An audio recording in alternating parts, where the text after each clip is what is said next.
Якім чынам тады можна вось патлумачыць, як тут жылі вось людзі? Яны былі вельмі моцна прывязаныя да вады. Мгм. Прычым не проста да вады, яны былі вельмі моцна прывязаныя да азёраў і да зарастаючых азёраў. Мы гэта называем перыядычна паўночнай Атлантыдай.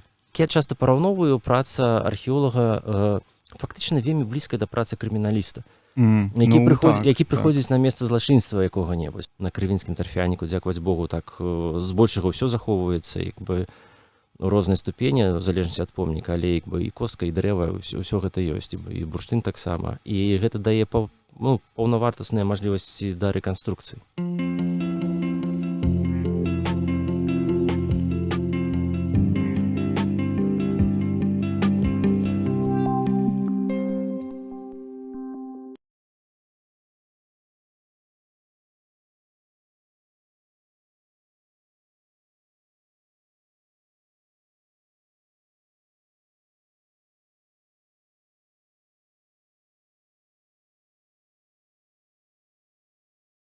Прывітанне ўсім, з вами чарговы падкаст Натэтнік Бай, і сёння мы прыехалі у вельмі складана нават назваць гэтае месца, бо ёсць Асавец 1, Асавец 2, Асавец 3, Асавец 4 і Асавец 7 і карацей шмат асаўцоў. Мы прыехалі на раскопкі да загадчыка кафедры археалогіі Інстытута гісторыі Нацыянальнай акадэміі навук Максіма Чарняўскага, археолага Максіма Чарняўскага. Добрый день. Добрый день. Я все правильно сказал? Ну, амаль. Подпишем, каб ужо дакладна было ўсё правильно. Я перш вось сюды прыехаў, трошкі з вами тут пахадзіў, зусім трошкі насамрэч, і раней некалі там таксама на раскопках быў на практыцы. І мне вось цікава, адкуль, і мне, карацей, я не сказаў бы, што мне вельмі спадабалася. І вось мне такое пытанне да вас. Адкуль у вас такая прага да археалогіі і калі гэта ўсё пачалося? Ну, слухайте, як смеецца моя матуля, у мяне не было выбару, таму што я нарадзіўся ў сям'і, дзе мужчыны гісторыкі альбо археолагі, а па мацінай лініі большасць медыкаў. Але так як з 3 гадоў мяне цягалі менавіта на раскопкі, а не ў медычныя установы на нейкія прыёмы, то вось я аўтаматам мяне сюды і занесла. Ну, насамрэч, археалогія вельмі розная, і розныя акалічнасці, розныя наваколлі розных раскопак, і можна абсалютна закахацца ў адзін тып археалогіі, ну, напрыклад, там у падводную археалогію, альбо археалогію гарадоў, альбо археалогію антычнасці, там чаго-небудзь, а можна і такую ось тарфяніковую археалогію таксама, тарфяніковых паселішчаў. Гэта вось вы так яе называеце, тарфяніковая археалогія? Ну, скажем так, неафіцыйна, як бы даследаванне, бо гэта маленькая падгаліна, як бы маленькая спецыялізацыя вялікай працы, вялікага працэсу даследавання, ну, канкрэтна тут перыяду неаліту ранняга бронзавага веку. А ўсё роўна, трошкі калі паглыбіцца, ваш бацька таксама археолог, вядомы археолог Міхаіл Міхайлович Чарняўскі. Так. І мала таго, што бацька археолог, і вы займаецеся вельмі, карацей, вы нават на раскопках раскопкі робіце ў тых самых месцах, дзе у тым ліку быў ваш бацька і капаў ваш бацька, адкрываў ваш бацька. Гэта такі працяг і ўсё ж ягонай працы, ці гэта ўсё ж сваё захапленне? Гэта і працяг, гэта і гэта нават неяк больш падобна, як у сярэднявеччы, ведаеце, такія сямейныя цэхавыя традыцыі такія былі, як ішлі.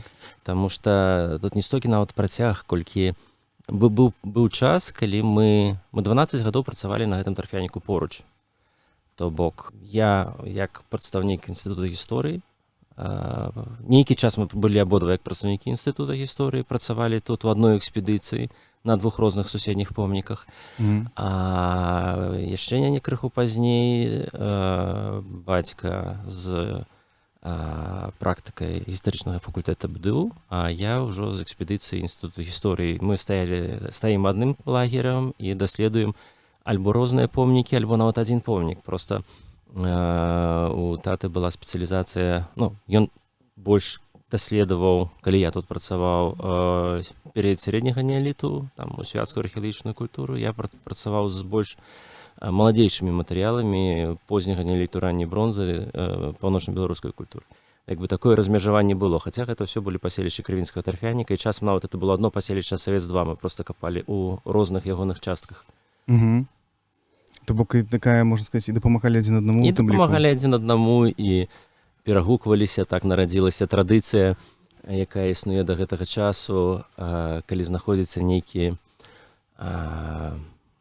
унікальны артефакт, нейкі цікавы, там, напрыклад, бурштын, ці там прыгожы наканечнік стралы, ці падвеска нейкая унікальная, то ўсе выстраююцца ў адзін шэраг і гучна крычаць у бок лагера «Банзай». Так, на ўсё горла, як бы, каб лагеры пачулі.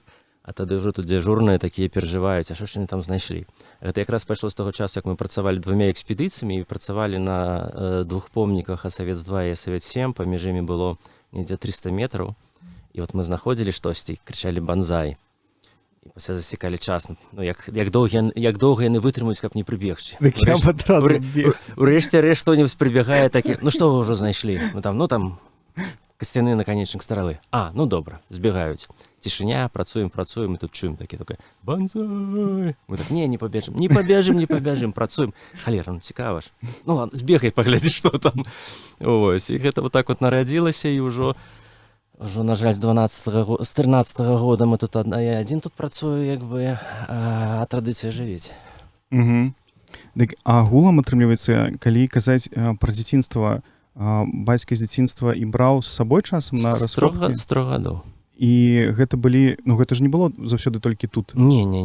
Сюды акурат бацька думаў, што мне тут страшна не спадабаецца, бо яму тут самому не надта падабалася менавіта па прыродзе. Ён любіў панямонне, Нёман, Вілія, Шчара, гэтыя пясчаныя берагі, сасновыя лясы, шум лесу, которым далёка відаць, такі бронзавы. Ён такое любіў, каб душа ляцела, як бы. Вось. Ну і калі яшчэ помнікі пад нагамі трапляюцца, то ўвогуле шыкоўна. А тут ён, балотныя краявіды. На пачатку тут увогуле, як бы гэта зараз тут ўсё навокал зялёнае, а як тарфянік распрацоўваўся, то тут было проста чорна да далягляду, як бы тэхніка стаяла, бурты нейкія там торфу насыпаныя. То абсалютна іншы быў такі касмічны пейзаж, што такі, як марсіанскі быў. Вось, і візуальна яму тут не надта падабалася, як бы, знаходкі класныя, але і ад знаходак гэтых таксама перыядычна стамляешся, бо бацька працаваў тут 66-го года, але не штогадова, там па 2, па 3 гады запар, пасля паўза, пасля там яшчэ год, яшчэ паўза.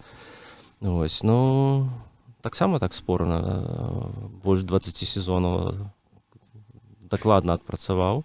Гэта такое жыццё цэлае, 20 сезонаў. Цэлае жыццё. Вось.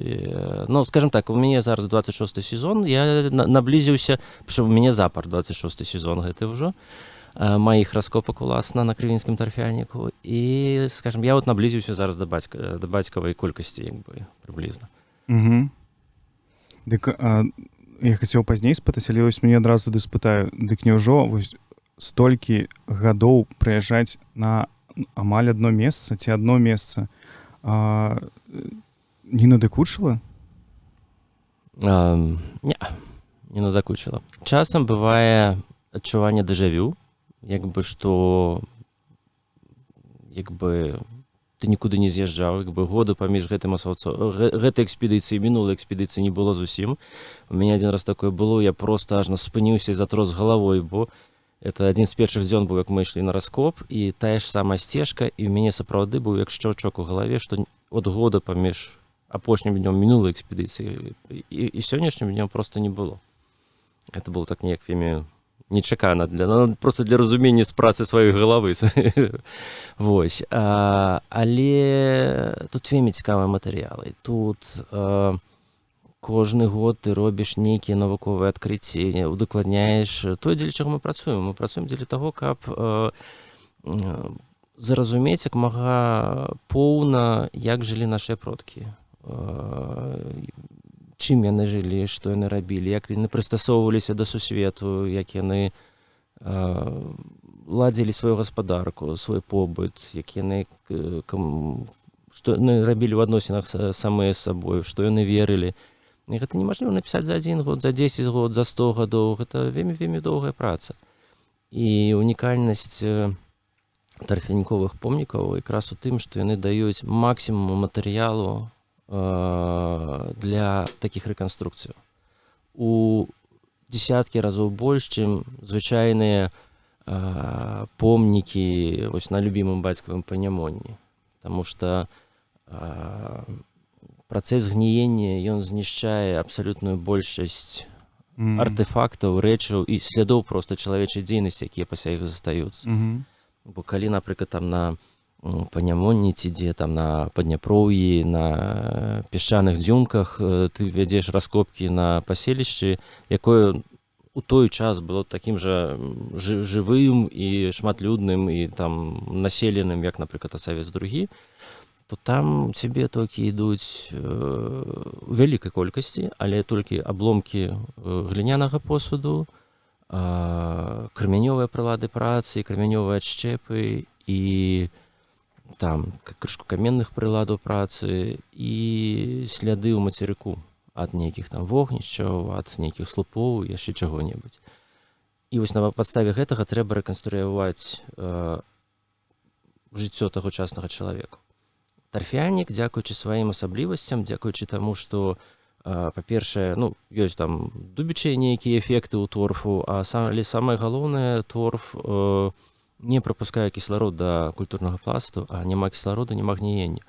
І ў культурным пласце захоўваецца ўсё астатняе, вся арганіка. Костка, рог, дрэва, кара, нейкія там лубяныя шматкі, вяровачкі, там яшчэ што-небудзь, як бы, у залежнасці ад стану вільготненасці, там пэўных хімічных, як бы, асаблівасцяў тарфяніка, там на адных можа больш захоўвацца дрэва, на другіх можа захоўвацца больш костка. Тут на крывінскім тарфяніку, дзякаваць Богу, так збольшага ўсё захоўваецца, як бы, у рознай ступені, у залежнасці ад помніка, але як бы і костка, і дрэва, ўсё гэта ёсць, і бурштын таксама. І гэта дае паўнавартасныя мажлівасці да рэканструкцыі. Я зразумеў. І я вось пра гэта паразмаўляем, але я вось адразу хацеў спытаць, то бок вы адразу разумееце, што вам трэба будзе, не ведаю, да канца жыцця атрымліваецца вось гэта ўсё апісваць, тому што гэта сапраўды столькі ўсяго, то бок вы уяўляеце, што гэтым трэба займацца вось, большую частку жыцця. Ці гэта не? Так, яно і выходзіць недзе. Вот 2 тыдні ў полі тут, а пасля доўгімі зімовымі месяцамі ты сядзіш і працуеш матэрыялы. А пасля яшчэ 10годзямі пасля гэтага гэты матэрыялы аналізуюцца адмыслоўцамі. Часам ты сапраўды 10годзямі чакаеш, пакуль адмыслоўцы з'явяцца, ці з'явіцца мажлівасць, каб да гэтых адмыслоўцаў дабрацца і даць ім прааналізаваць матэрыялы. Бо важнае фактычна абсалютна ўсё. Як бы не толькі завершаныя прыгожыя вырабы, там бурштынавыя падвескі, якія-небудзь там з насечкамі, там касцяныя антропаморфныя выявы ці прыгожыя наканечнікі. Гэта класна, прыгожа, атракцыйна, але банальна, як бы у некай ступені для аднаўлення таго агульнага ўражання, уяўлення аб жыцці першабытнага чалавека. Важнае тое, пра што нават звычайны чалавек не думае. Важнае нават смецце, которое мы падбіраем. Бо мы збіраем ўсё ў раскопе. Абсалютна фіксуецца, дзе што ляжыць, нават абгрызеная костачка, нават зламаная костачка, падробленая на кавалачкі ракавінка, там жменька кінутых шалупінь арэхаў. Вот гэта ўсё фіксуецца, гэта ўсё збіраецца. Бо, як я часта параўноўваю, праца археолага фактычна вельмі блізкая да працы крыміналіста, які прыходзіць на месца злачынства якога-небудзь. Так у нас, падзея адбываецца крыху на рознай дыстанцыі храналагічнай. Крыміналіст прыходзіць на месца здарэння, якое адбылося там дзень, 2, 5 назад, там тыдзень назад. Мы прыходзім на месца здарэння, которое адбылося там 2, 5, 10 тысяч год назад. Вось. І мы праводзім даследаванні, мы збіраем гэтае ж самае тое, што крыміналісты называюцца улікамі. Толькі у нас яны там в памеры, там у нас аўцы, напрыклад, памеры там за один год, за один сезон калекцыя сабраных матэрыялаў можа складаць, ну, разам з дробнымі побытавым смеццем, там, напрыклад, рыбнымі косткамі, можа складаць десяткі тысяч фрагментаў. Один раз мы потрапілі на смеццевую яму з рыбнымі косткамі, дзе свежа быў перабраны улоў рыбны. І фактычна першы раз, і апошні пакуль на маёй памяці, калі мы не здымалі культурны пласт, мы яго просто наразалі кубікамі пакавалі, бо гэта ўсё была рыбная костка. Гэта там было каля 20 сантыметраў пласт, 3 на 3 пляма 3 на 3 метры, таўшчынёю па 20 сантыметраў спрэсованых рыбных костак. Мы іх наразалі кубікамі, адразу кубікамі пакавалі ў пакеты і везлі ў Мінск. І ў Мінску я загрузіў работай сваю калежанку, якая іхтыёлаг, даследуе як бы рыбныя косткі, і я, на жаль, зламаў яе. Пасля гэтага яна сказала, што я больш не хачу бачыць гэтую рыбу, бо па выніках падліку у яе толькі вызначальных рыбных костак атрымалася больш 70 000. Я уяўляю, што яна іх проста сніла пад канец. Дык гэта таксама складана ўявіць, колькі працы ёй трэба было гэта ўсё адгледзець там мікраскопам, там просто механічна суткамі браць з кучы, сартыраваць рабрынкі да рабрынак, пазванкі да пазванкоў, а пасля гэтую кожную кучку раскідваць. Гэта шчупак, гэта акунь, гэта там карпавая нейкая рыбіна, гэта сом. А пасля кожную кучку ўжо па відах раскідваць. Гэты там да 10 сантыметраў, гэты там полуметровы, гэта зусім нейкі гігант. Вось. І на падставе гэта таксама аказала, і ўсё гэта ў выніку дае яшчэ адну цаглінку да пабудовы, рэканструкцыі жыцця тагачаснага чалавека. Якія ўловы, што яны рабілі з гэтай рыбай, ці яны сартыравалі, ці яны бралі толькі вялікую, ці яны грэблі ўсё, што трапілася, не думаючы пра наступствы, як бы. Дэталь за дэталь. Мы вось ужо некалькі... дарэчы, і ў гэтых жа вы таксама распавядалі, што нават у зямлі, ну, типа, гаўняшкі таксама могуць трапляцца, якія таксама збіраюцца. Капраліты, так. Прычым капраліты досыць каштоўная рэч, таму што яна дае шмат інфармацыі пра, ну, зразумела, што харчаванне, што елі, чым хварэлі, якія паразіты. Пачнем з таго, што спачатку трэба вызначыць, чыё гэта. Ці гэта дзік, які прыйшоў зімою, калі ўжо людзі сышлі, ці гэта сабака, который тут пад нагамі круціўся, ці гэта чалавек, як бы за кут зайшоў. Вось. І ад гэтага таксама залежыць. Як бы чалавечых пакуль дакладна 100% вызначаных не было, таму мой самы гадкі адказ журналістам, которые вельмі любяць задаць пытанні, пра якую знаходку вы больш за ўсё марыце ў жыцці. Гэта пытанне так натакучлівае на самой справе для археолагаў, і таму я вельмі часта сур'ёзным выглядам кажу чалавечы капраліт. Ну, бо сапраўды яго знайсці, ён дасць вельмі шмат інфармацыі. Археолагу важная інфармацыя. Гэта наша асноўная розніца з чорнымі капальнікамі. Мы не Індыяна Джонсы, которые ганяюцца за прыгожымі крышталёвымі чарапамі, каб іх прыкалаціць дзе-небудзь на паліцы, ці выставіць у музеі. Мы ганяемся за інфармацыяй. Ну, гэта, конечно, і гэтыя капраліты таксама тут захаваліся, у тым ліку, і дзякуючы таму, што тут тарфяны балоты. Торф, так, торф. Ну, гэта, усюды яны знікаюць, в залежнасці ад глебы, мяккая арганіка знікае, можа знікнуць нават цягам пару сезонаў. Вот. Нават скура і мяккія тканкі, такія як мышцы, могуць знікнуць цягам там года. А ў торфе гэта можа, зноў жа ў залежнасці ад тарфянікаў, гэта можа захоўвацца дзесяткамі тысяч гадоў.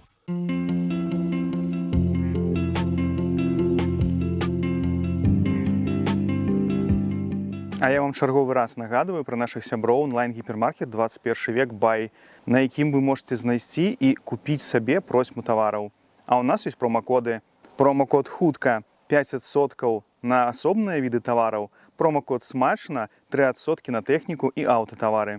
А яшчэ ў нас ёсць кодавае слово «Франхутка», па якім вы можете замовіць тавару на суму ад 500 рублёў і атрымаць зніжку на дастаўку. А цяпер вернемся да Максіма Чарняўскага і археалогіі.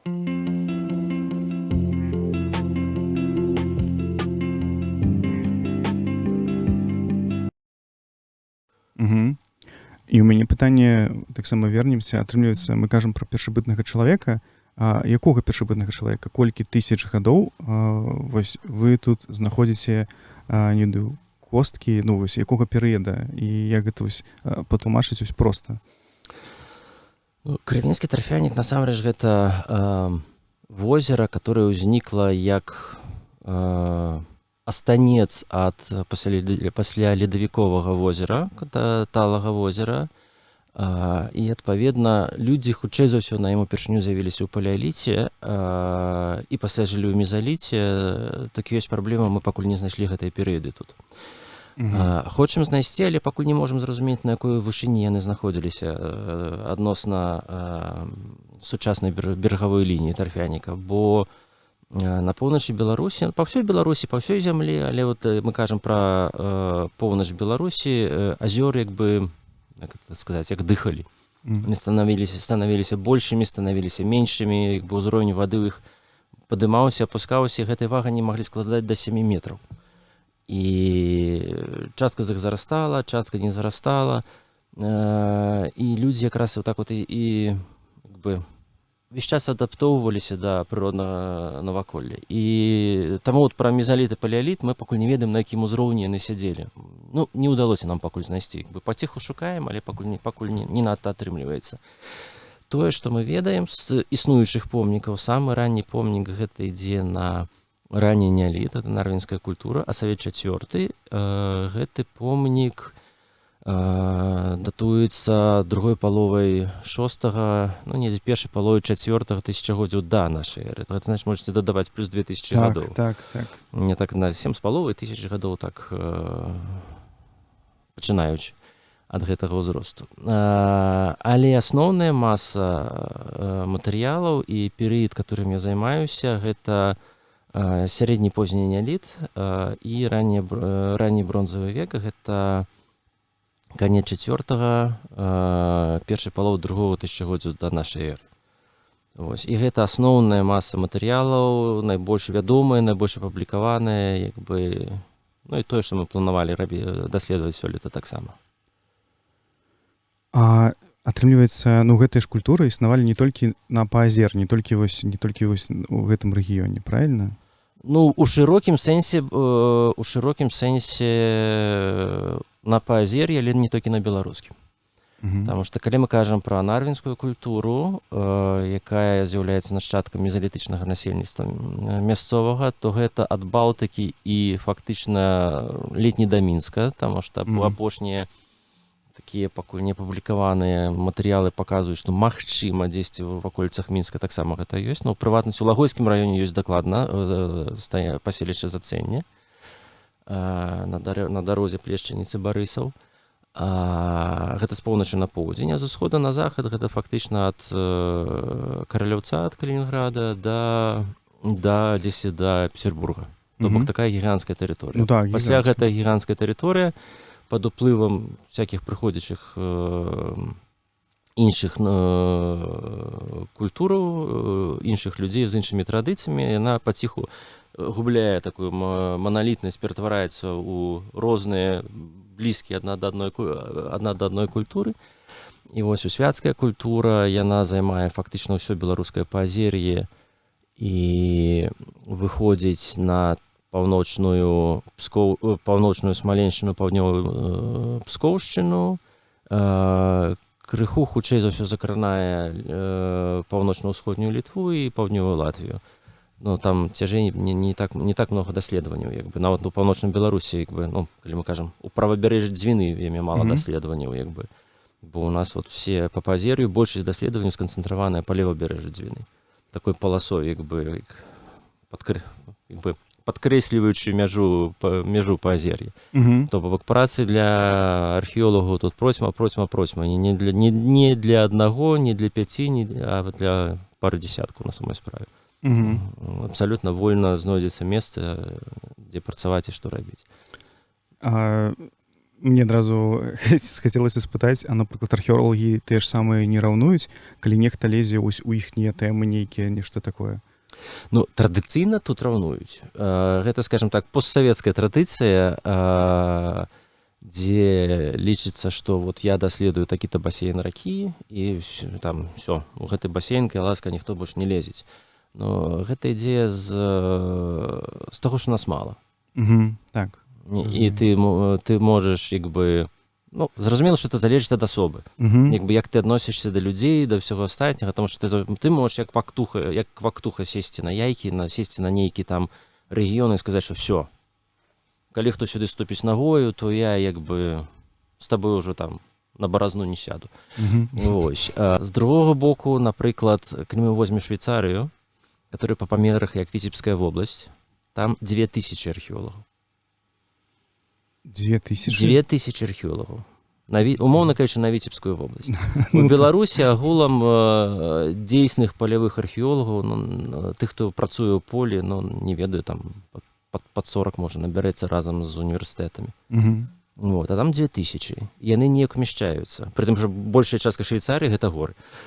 Вось. Зразумела, што яны там займаюцца ў асноўным гаспадарчымі дамовамі, выратавальнымі работамі, там пры будаўніцтвах, але ў нас такога зараз таксама хапае, як бы, і шчыра кажучы, зараз проста, крыху не хапае рук, бо, дзякаваць Богу, дзяржава пайшла нарэшце на сустрач, як бы, археолагам, і мы ўключаны зараз у ланцужок, як бы, як гэта сказаць, узгадненняў земляных работаў. Калі недзе нешта... Так, і як бы гэта зараз як бы абавязковае для ўсіх, хто праводзіць земляныя работы, для арганізацый, для прыватнікаў, як бы. Таму работы вельмі шмат, але гэта радуе таму, што мы будзем пэўнымі, што чарговы Савет IV, які быў знішчаны ў 1974 годзе кар'ерам, не будзе знішчаны зараз, бо археолог будзе мець мажлівасць прыехаць і праверыць, ці няма там нічога. Дык гэта вельмі добра. Гэта шыкоўна, гэта шыкоўна. На самой справе гэта вельмі шыкоўна. То так быў уратаваны, напрыклад, некалькі гадоў назад уратаванае было гарадзішча Арпа ў Вілейскім раёне.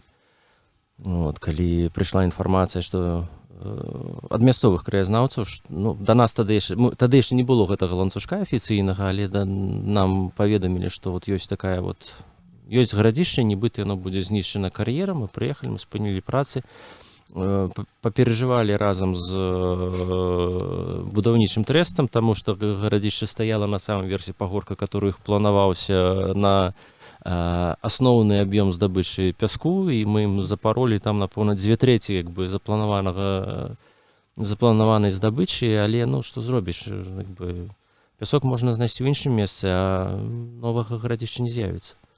Але тут у мяне адразу таксама пытанне. Вось вас выклікалі, вы паехалі туды, сказалі, што капаць нельга, таму што тут ёсць могільнік ці нешта такое.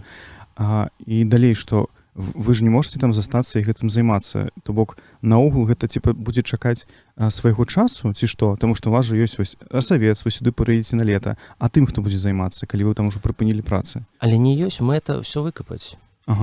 Навука ўвесь час рухаецца наперад. Той жа самы Савет капаецца вельмі маленькімі, зараз мною капаецца вельмі маленькімі аб'ёмамі. Я капаю недзе 12-15 квадратных метраў, культурны пласт складае недзе 1,30 м, і вот гэты аб'ём я капаю 3-4 гады. Я ў тыдзень здымаю недзе 10 сантыметраў пласту, бо гэта ўсё пензлікамі, маленькімі савочкамі, гэта ўсё прамываецца, перабіраецца, гэта самае галоўнае, гэта фіксуецца, дзе што ляжала, як яно ляжала. А яшчэ гадоў 40 назад, 40, больш, 60 гадоў назад, напрыклад, калегі працавалі на тарфяніковых помніках, ускрываючы за месяц 150 квадратных метраў. Як бы, бо тады была такая методыка. І ты разумееш, што праз нейкі час будзе методыка яшчэ больш дакладная, мажлівасці тэхнічныя будуць яшчэ больш дакладныя. больш распрацаваныя. І ты альбо твае наступствы, тых, хто цябе заменяць, будуць мець мажлівасць атрымліваць яшчэ больш інфармацыі з квадратнага метра. Можа, яны будуць капаць не 12 квадратных метраў, а там 5 квадратных метраў і даўжэй, чым я капаю гэтыя 12 метраў. Таму спынілі знішчэнне помніка і дзякаваць Богу. Калі камусьці гэта цікава з археолагаў, калі ў кагось ёсць там планавая тэма, там, напрыклад, там, па гэтаму гарадзішчу, па гарадзішчах у гэтым рэгіёне, калі ласка, ён можа капаць. А так, хай яно стаіць. Яно стаяла 1000 гадоў, хай стаіць яшчэ 1000 гадоў. Нават проста як атракцыйная частка наваколля, нават як месца, да которого прывязаныя мясцовыя, якія будуць казаць, а вось гэта Чорная гара. На я хадзіў мой дзед, мой прадзед і мае ўнукі будуць хадзіць. А не тое, што на гэта месца будзе кар'ер пасля гэтага. То бок, сытна есці гэта хораша, але акрамя сытна есці ёсць яшчэ таксама і іншыя рэчы, Ну так, я тут згодны. Вы казалі, што займаецеся якраз у свяцкай культурай і паўночна-беларускай. Так. Больш паўночна-беларускай, але паціху іду у глыбіню гісторыі яшчэ і ў свяцкай. А пра свяцкую проста адкуль такая назва? Большасць археалагічных культураў называюцца альбо па нейкай адметнасці, там, напрыклад, культура штрыхаванай керамікі, гэта значыць паверхня заштрыхавана, альбо культура шнуравой керамікі, гэта значыць, што ў арнаменце выкарыстоўваўся шнур і вельмі такія прыкольныя адбітачкі шнура, ці, напрыклад, там сетчатая керамікі, калі там сеткамі альбо нейкай матэрыяй па вільготнай гліне абляпвалася і такі застаюцца сляды. А другі асноўны тып гэта называюць па населеных пунктах, дзе ўпершыню знойдзены найбольш такія выбітныя, яскравыя, эталонныя матэрыялы. Нарвінская культура паселішча каля Нарвы ў Эстоніі. Там, напрыклад, чцінецкая культура, чцінец у Польшчы. Там лужыцкая лужыца. Свяцкая культура гэта ў святы, вось адразу за мяжою. Мястэчка свята, першыя помнікі былі выяўлены там, і расійскі калега Александр Міклаевич Мікляеў з Эрмітажа, ён і назваў гэта свяцкай культурай. І потым, атрымліваецца, вы ўжо не можаце пераназваць яе, як самі хочаце. Ну, скажем так. Ці выдзеліць з гэтага, што гэта трошкі адрозніваецца, значыць, гэта будзе асавецкая культура? Можна зрабіць так, але тут быў адваротны працэс, таму што у расійскіх калегаў это была свяцкая культура ад 70 нейкага года, калі не памыляюся. А ў нас гэта доўгі час была тыпа керамікі ніжняга слоя крывіны. Пасля гэта стала позняй Нарвай. І толькі ў пачатку 2000-х мы ўжо канчаткова параўноўваючы матэрыялы і з свяцкага рэгіёна, і нашыя, то акурат Міхась Міхайлович, бацька мой, і дайшоў да гэтай думкі, што не, гэта ўсё ж такі ў свяцкай. Ад гэтага дня мы кажам, што ў нас таксама толькі ў свяцкая культура.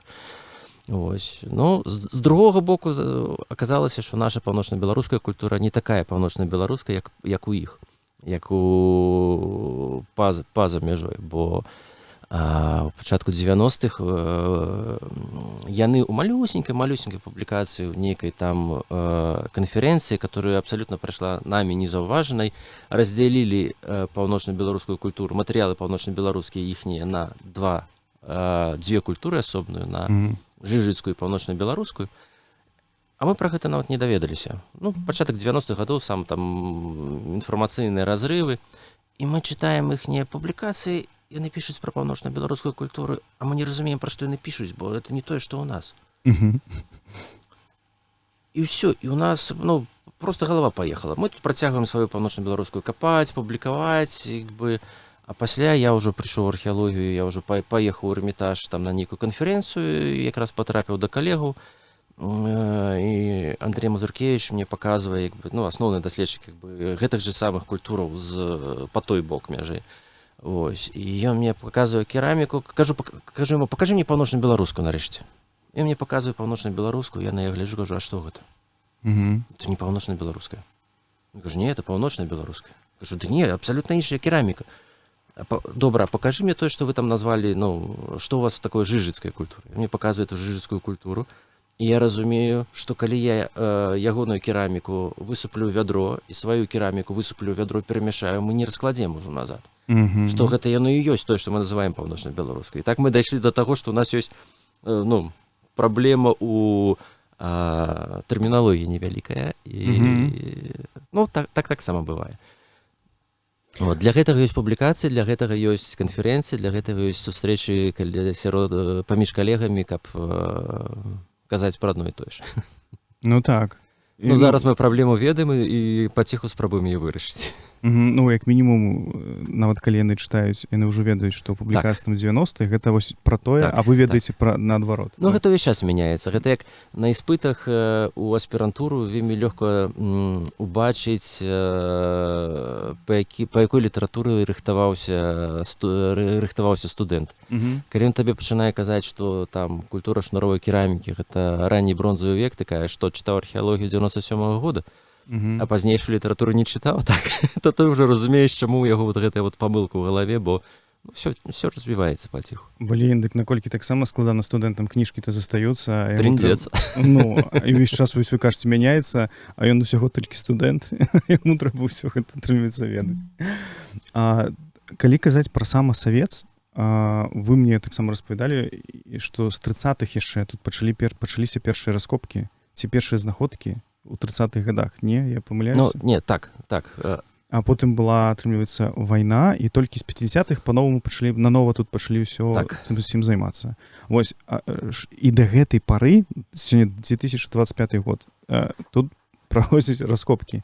А што тут за гэты час знайшлі, агулам хаця б, і чаму за столькі гадоў не закончылі? Таму што падаецца, вось, асавец, і мы чуем там гэты назвы, як я на пачатку казаў, асавец 1, 2, 3, 4, іх ужо настолькі шмат, але наколькі вялікая тэрыторыя ўжо даследавана з таго часу, як гэта вось можна зразумець. Момант такі, што, па-першае, самі па сабе паселішчы вельмі вялікія. Паселішча асавец 2 прыблізна з футбольнае поле. Вельмі добра. Я пасля яшчэ дадам дэталяў да гэтага. Даследаванні пачаліся ў 1934 годзе. Наступны капалася тут некалькі месяцаў, капалася там 100 з нечым квадратаў. Пасля былі даследаванні ў 1939 годзе. Праблема з тымі матэрыяламі у тым, што яны амаль не вярнуліся з Нямецчыны. То бок, падчас акупацыі яны былі вывезеныя, запратакаліраваныя і вывезеныя. Немцы вывезлі гістарычныя археалагічныя архівы, фонды да сябе. То бок нават такое вывезлі? Нават такое. У нас ляжаць скрынкі матэрыялаў 1934 года, якія вярнуліся вельмі акуратна падпісаныя па-нямецку, калі яны вярталіся, але вярнулася адсоткаў 10 ад таго, што было накапана. Дзе ўсё астатняе? Ці яно згубілася падчас вайны? Ці яно засталося дзесьці ў Нямецчыне? Ці проста ў неразбярыся пасляваеннае, яно было адпраўлена куды-небудзь, як кажуць, на дзеревню к дзедушкі, і дзе-небудзь у якім-небудзь сібірскім раённым краязнаўчым музеі ляжаць у скрынках як невызначаныя матэрыялы, можа быць абсалютна ўсё.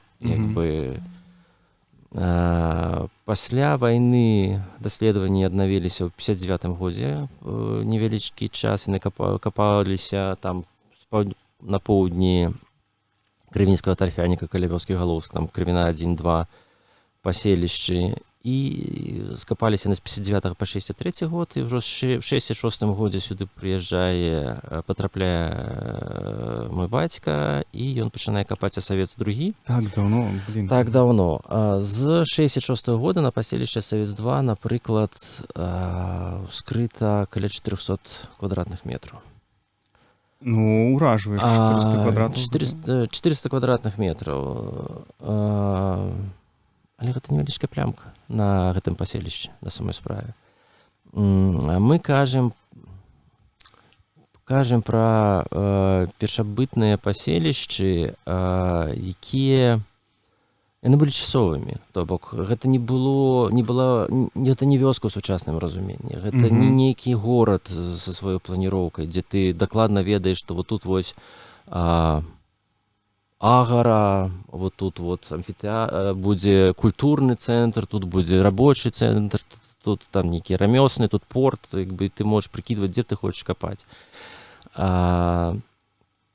Мне больш за ўсё падабаецца параўнанне, калі хто памятае, калі хто чытаў «Зверабоя» Купера, то там опісваецца возера, і на гэтым возеры быў любімы бераг іракезаў, которые туды вот в нейкі сезон прыходзілі.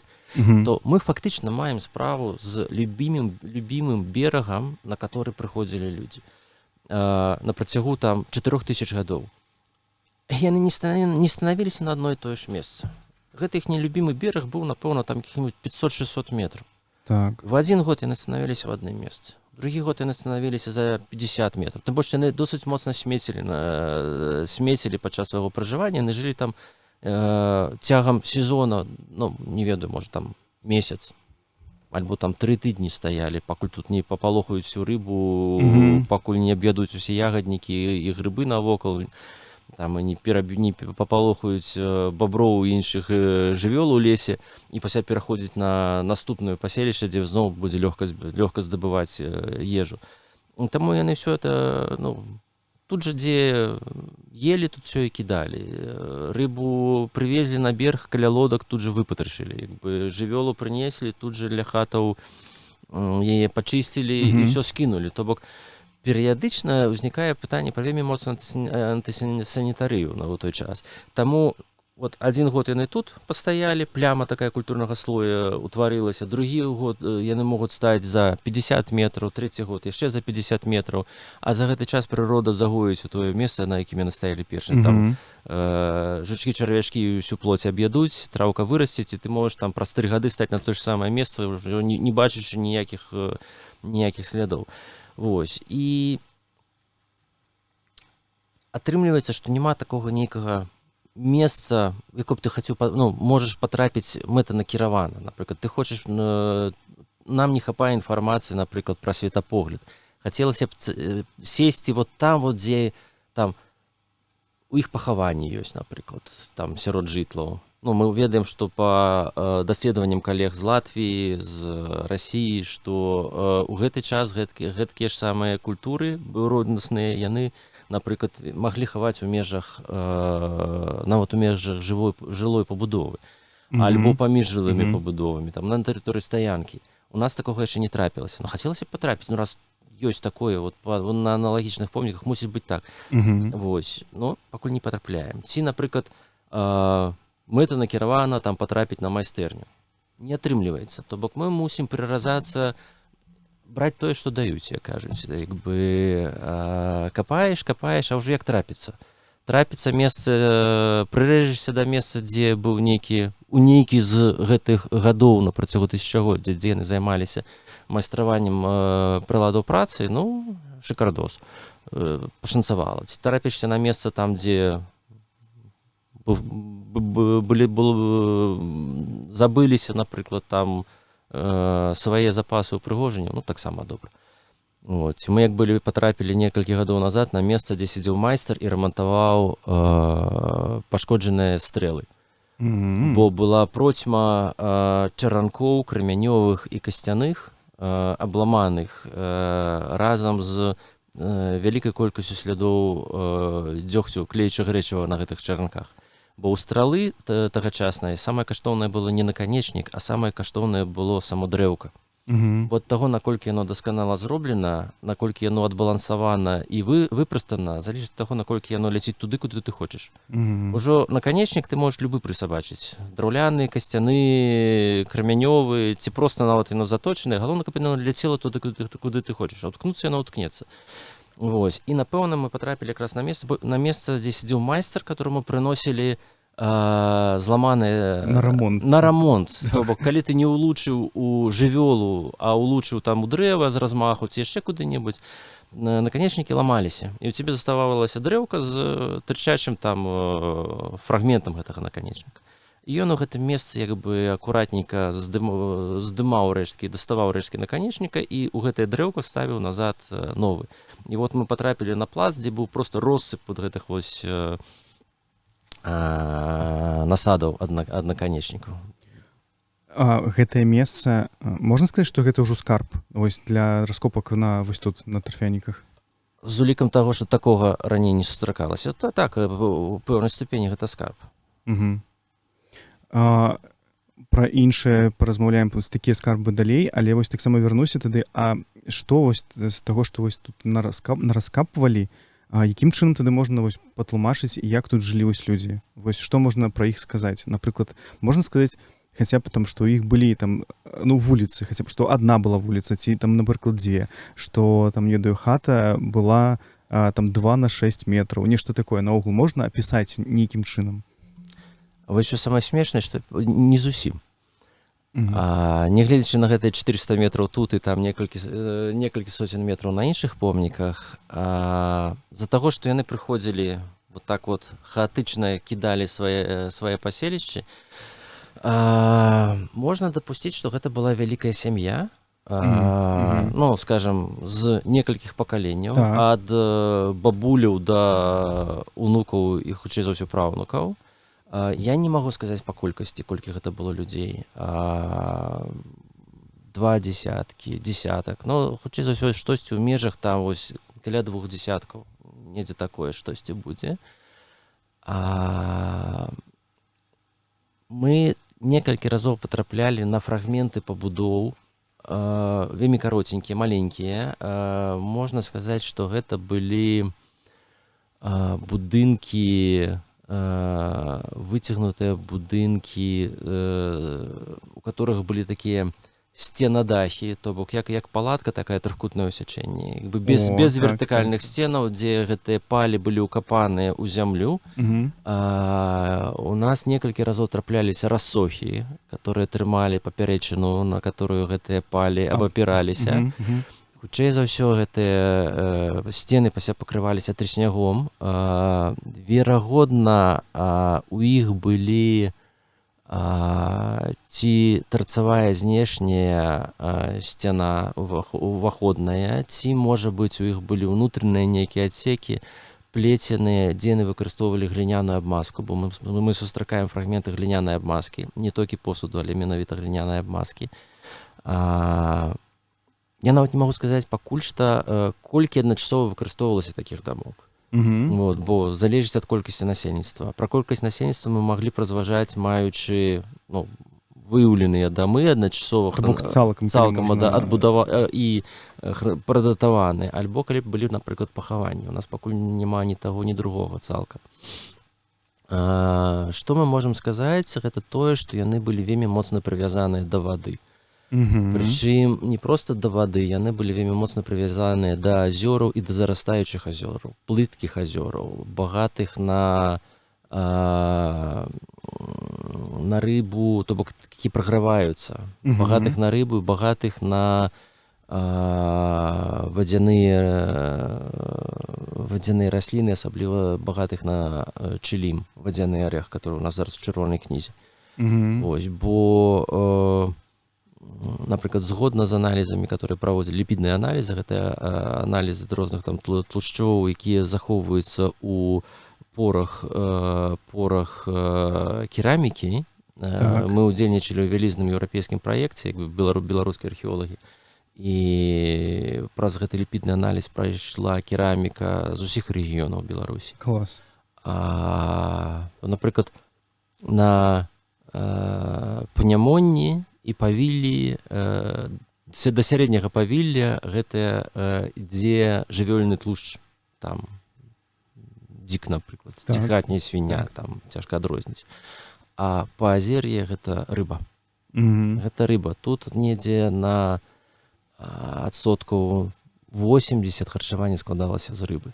То бок такая азёрная цывілізацыя. Чаму з романтычнай падачы майго бацькі мы гэта называем перыядычна паўночнай Атлантыдай. Яны жылі на азёрах, і яны фактычна загінулі ў той жа час, што і Атлантыда. Ну, як загінула?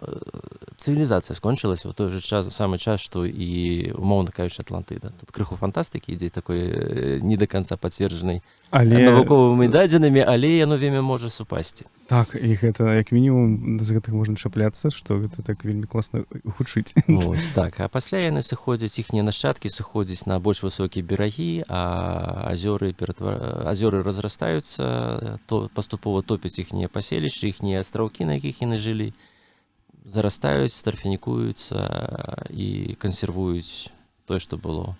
А пераходзіць, вось вы кажаце, на больш іншыя, там, на больш высокія берагі, а можна так прасачыць нават, куды яны далей пайшлі? Там гэта на поўнач, на поўдзень, можа, наадварот?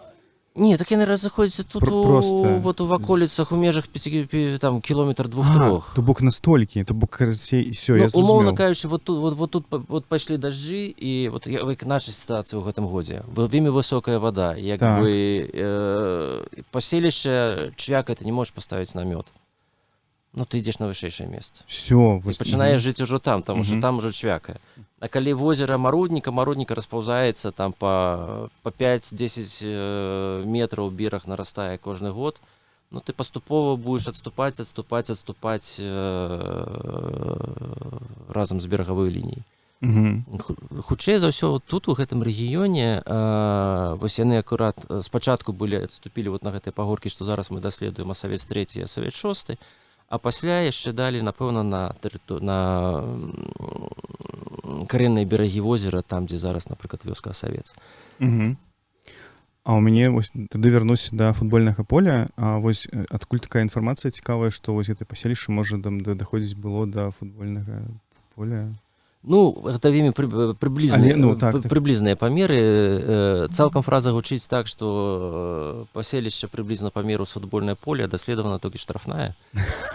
Это для уяўлення, як гэта, колькі яшчэ засталося. Ну, проста мы шукалі межы. Мы ведаем дакладна, збольшага дакладней, мы ведаем ужо межы. І на этому мы можам дакладна казаць, як бы, пра памеры. Ось, шурфамі, свідраваннем торфу, як бы. А калі казаць яшчэ пра гэтых людзей, вось мы там пазначылі ўжо, як прыкладна, напрыклад, плошчу, дзе жылі, карацей, а як прыкладна выглядалі хаты, так? Потым, што яны елі? Арэх, рыбу? Мяса, чарапахі, чарапахі, балотныя чарапахі. Тады было крыху цяплей, чым зараз, і мяжа арэалу балотнай чарапахі была дзесьці, ну, па паўднёвай Латвіі. Тут чарапаш'і супы нармальна было. Вось. Яны елі ўсё, што можна было есці. Што тут было, так? А было тут проста, ну, я таксама так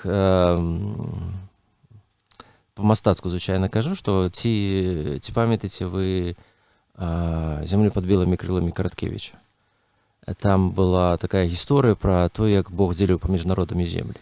І там ён пачынае: а вам, беларусы, я там дам лясы багатыя, там грыбоў ягад заваліся, рыбы там касякамі, птушкі чародамі, жывёлы табунамі, там і пачынае, аж пакуль яго там Святы Мікола не спыняе, кажа, што ты ім рай аддаеш.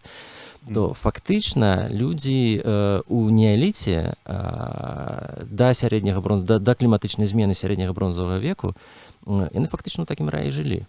Ежы было навокал вельмі многа. Я не памятаю дакладна даследчыка, дзе я гэта прачытаў, сходу так не ўзгадаю, але лічыцца, што на нашых тэрыторыях чалавек, каб яму забяспечыць сябе ежай на заўтра і крышку адкласці на халодны перыяд, трэба было працаваць 3 гадзіны ў дзень. Хачу, неаліт. Але там, канешне, хутчэй за ўсё і жылі. Гэта іншы момант. Як бы за рай трэба плаціць, таму там памірала кожнае другое дзіцё да 5 гадоў. Проста прыродны адбор. Ці можа гэтай біялагічнай асобіна жыць далей? Калі ёсць нейкае нешта тое, што не дасць яму жыць, это прырода жорстка адразу адбраковала. Любыя запаленні, любой вірус, драпіна да 5 гадоў, і-за гэтай смяротнасці да 5 гадоў, як бы сярэдні ўзрост пражывання вельмі нізкі. сярэдні ўзрост пражывання. Але калі ўзяць сярэдні ўзрост пражывання тых, хто прайшоў, калі адсеяць тых памершых да 5 гадоў, то там ёсць і 50, і 60 гадоў. Цікава.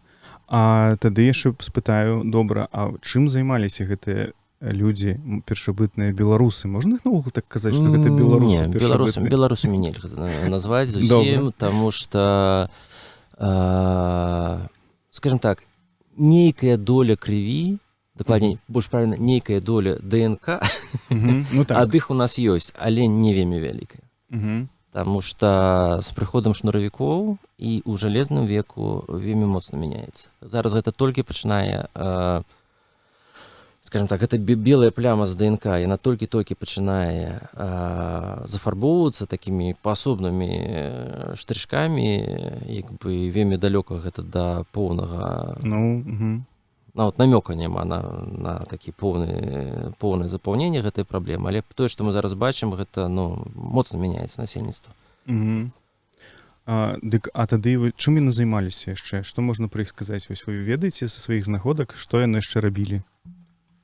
Там, я не ведаю, адзенне, якое, можа, шылі? Не, так яны рабілі ўсё тое, што рабілі мы. Яны забяспечвалі сабе жыццё, харчаваннем, забяспечвалі жыццё будаваннем там дамоў, зручнасцяў розных, побытавых, там посуд, кошыкі, які-небудзь для пераноскі, то бок всякае такое майстраванне, вопратка, зразумела, выраб вопраткі, скура, тканіна, раслінная тканіна, пазней тканіна на воўне. Потым тое, пра што вельмі слаба можа сказаць археалогія, гэта пра тое, што рабілася ў іх у галаве. Варта разумець, што мы кажам пра чалавека нашага тыпу. Такіх же самых, як мы, як я і вы, як удзельнікі экспедыцыі навокал. То бок, гэта наш тып чалавека. Ён такі ж самы кемлівы, разумны, цікаўны, лянівы, злы, добры. Абсалютна такі ж самы. Калі ўзяць, я так думаю, што калі ўзяць дзіцё, двухгадовае дзіцё таго часу і аддаць у выхаванне ў нашу сям'ю, сучасную, напрыклад, то вырасце такі ж самы чалавек, як наш. Калі ўзяць наше двухгадовае дзіцё, аддаць у іхнюю сям'ю, то вырасла б такое ж самае прыстасаванае да тагачаснага асяроддзя, як і яны. То бок, нельга казаць пра, лічыць, што яны былі нейкія там тупейшыя, неразумнейшыя за нас, што яны там задавольваліся нейкімі там абгрызенымі, там, слаба, там, заструганымі палкамі, што ў іх былі інтарэсы толькі там паесці, паспаць, там, яшчэ што-небудзь. Я думаю, што іх быў вельмі багаты духоўны свет, але археалогія — это тое, што даследуе матэрыяльнае. А духоўны свет у матэрыяльным вельмі мала адлюстроўваецца. Гэта у нас гэта толькі кераміка, арнаментыка на кераміцы, у нас гэта аздобы, которые ў першую чаргу, хутчэй за ўсё, не аздобы, а амулеты, которые першае, што з'явілася, мела, з такіх всякіх падвесак і всякага такога, яно, хутчэй за ўсё, ад пачатку мела нейкі культавы сэнс, а ўжо мастацкі сэнс, ён, хутчэй за ўсё, быў на другім месцы. Вось. І тут на асаўцы вельмі багата арнаментаваная кераміка, вельмі вялікая колькасць падвесак з зубоў жывёл, разнастайных зубоў жывёл, з костак жывёл, там з фалангаў, з каленных чашачак, са сківіц, там куніцы, воўкі, лісы, всякая такая драбяза, вялікія, там мядзведзі, ласі, дзікі. Нават ёсць падвескі з глоткавых зубоў карпа.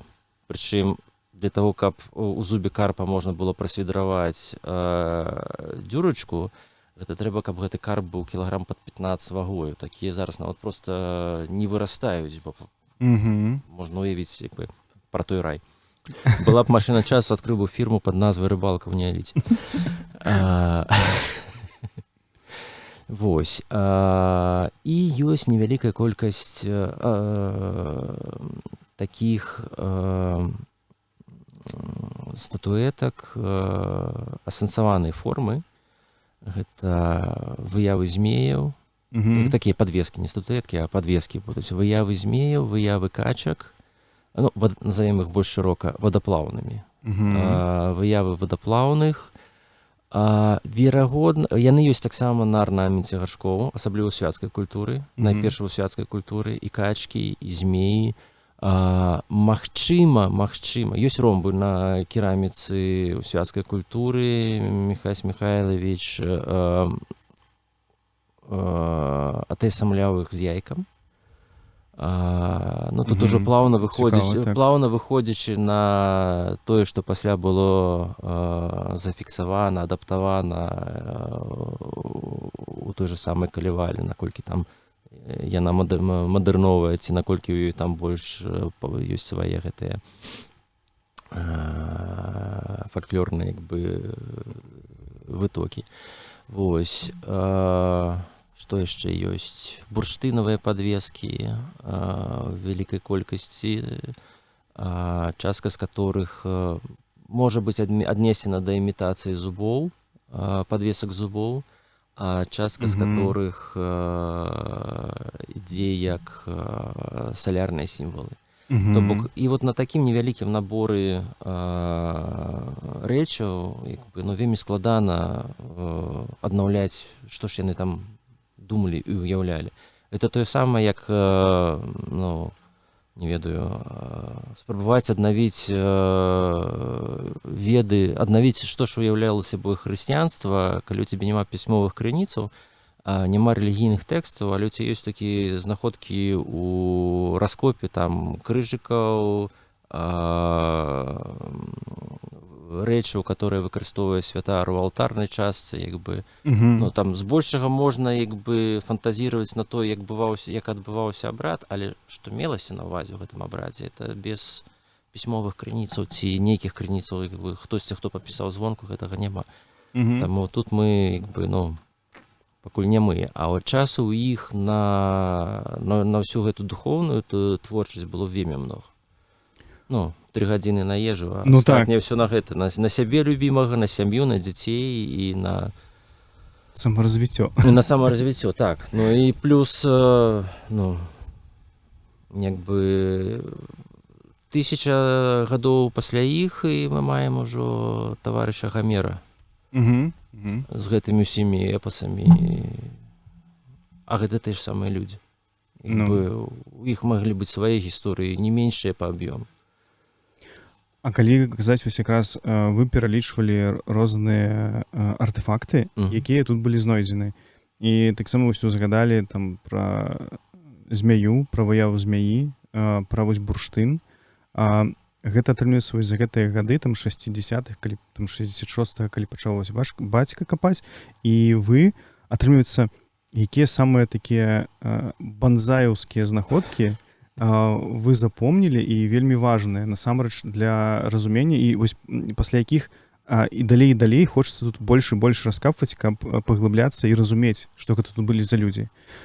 Я бачыў вось фотаздымак змяі, але там было напісана, што такіх усяго 2 было знойдзена. Я магу памыляцца, але я бачу фотаздымак, і яна вельмі прыгожа выглядае. Вось сапраўды, ну, я подумаў, што гэта скарб нейкі, калі знайшоў бы. Вось што былі такія за знаходкі ў вас? Ну, зразумела, калі ты знаходзіш статуэтку, то гэта банзай.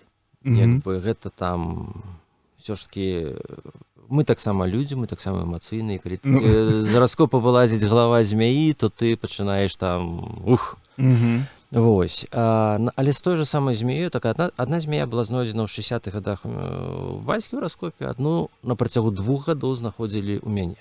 2 гады запар. І гэта яшчэ цікавейшы банзай выйшаў, таму што першая патрапілася галава. То бок нашая падвеска, якую мы знайшлі, яна была паламаная на две часткі па шыі. І першая была галава, і на рэштках шыі каля аблому былі нарэзкі. Такія глыбокія нарэзкі.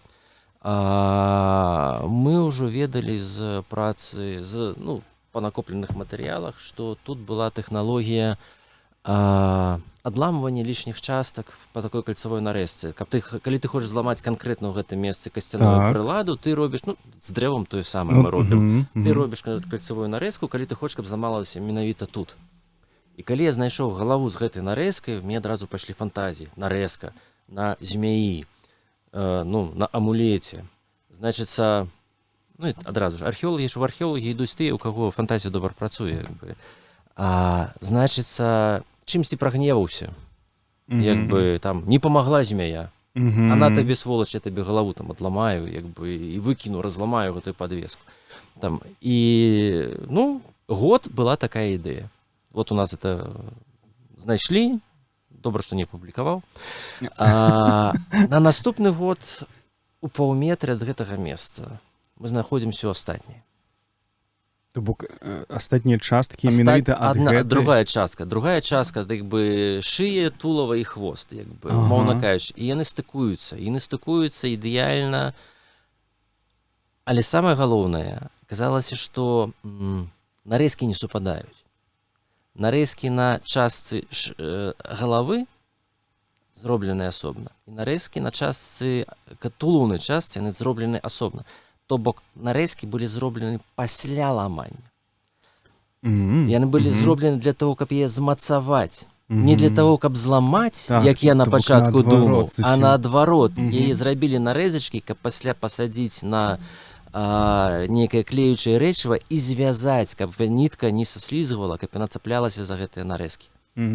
І вот гэта наадварот паказала, што гэтая змейка, яна была настолькі каштоўная для таго часу. Та ідэя, якую яна ўяўляла, што яе аднаўлялі. Таму, так, мы кайфуем, калі мы знаходзім нейкія прыгожыя рэчы. Але калі мы знаходзім вот такія вот доказы, разгадкі таямніцы, доказы чалавечнасці, доказы побытавай блізасці, калі ты пачынаеш разумець, памятаеце, як зноў жа у Караткевіча у «Каласах» брат Віктара казаў, што калі перапісваеш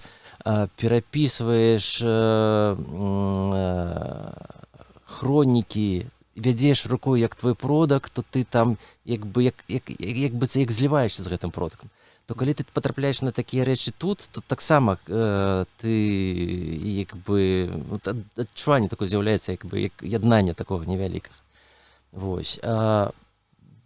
Вельмі так узрушваюць рамантаваныя рэчы насамрэч. Бурштынавыя падвескі, которые былі зламаныя, але бурштын тут быў рэдкасцю ўсё ж такі. Там родзічы з сучаснай Латвіі яго сюды падганялі паціху, але тут няма ні аднаго фрагменту сырога бурштыну, то бок на месцы не рабілі вырабы.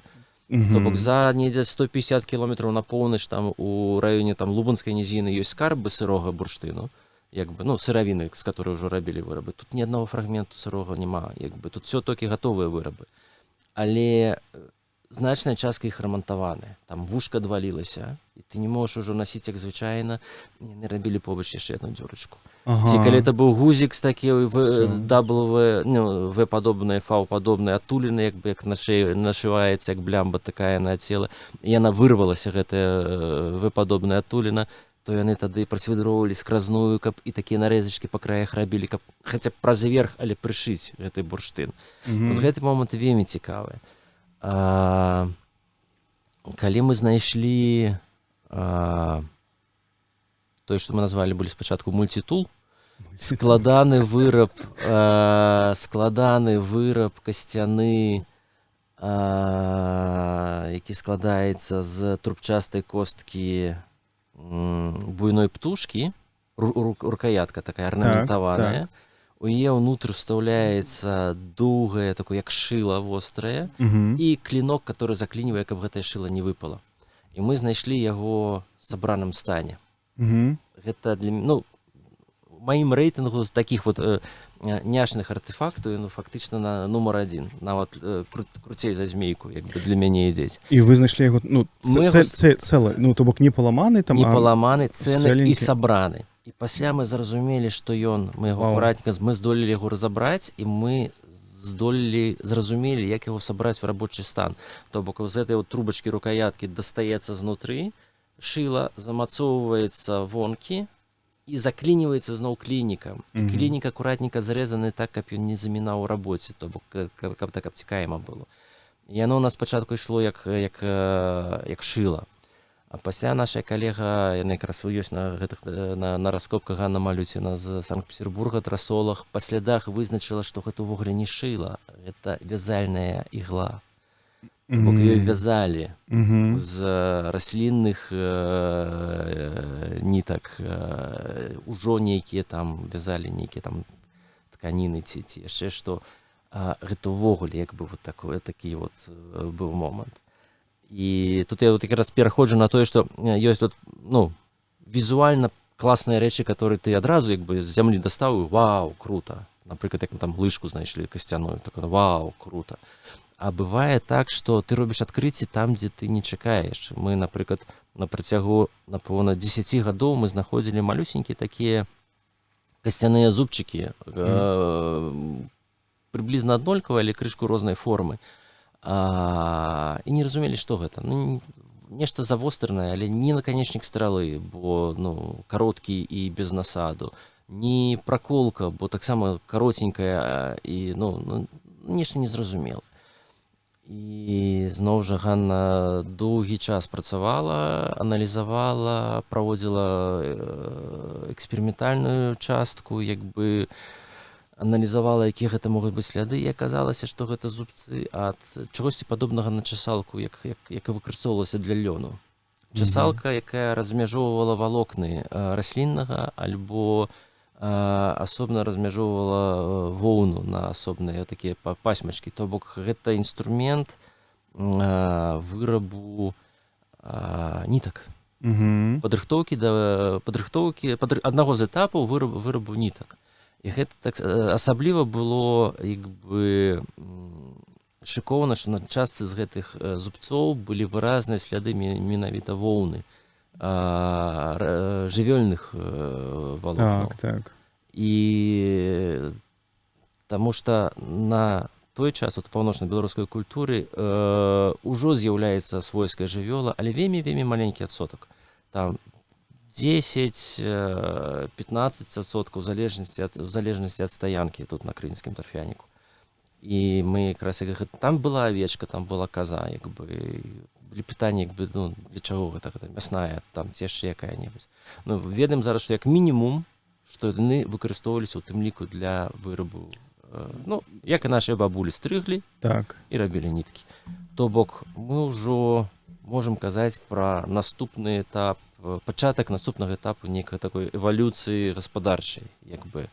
А візуальна гэта абсалютна нееглыя такія завостраныя фрагменты костачак.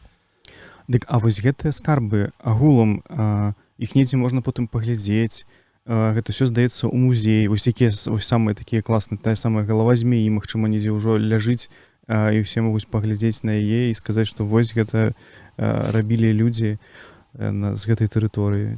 Ну, змеі качак ужо даўно можна паглядзець у нацыянальным музеі гістарычным. Яны там на самым пачатку экспазіцыі ёсць, там пару вітрынаў савецкіх ёсць.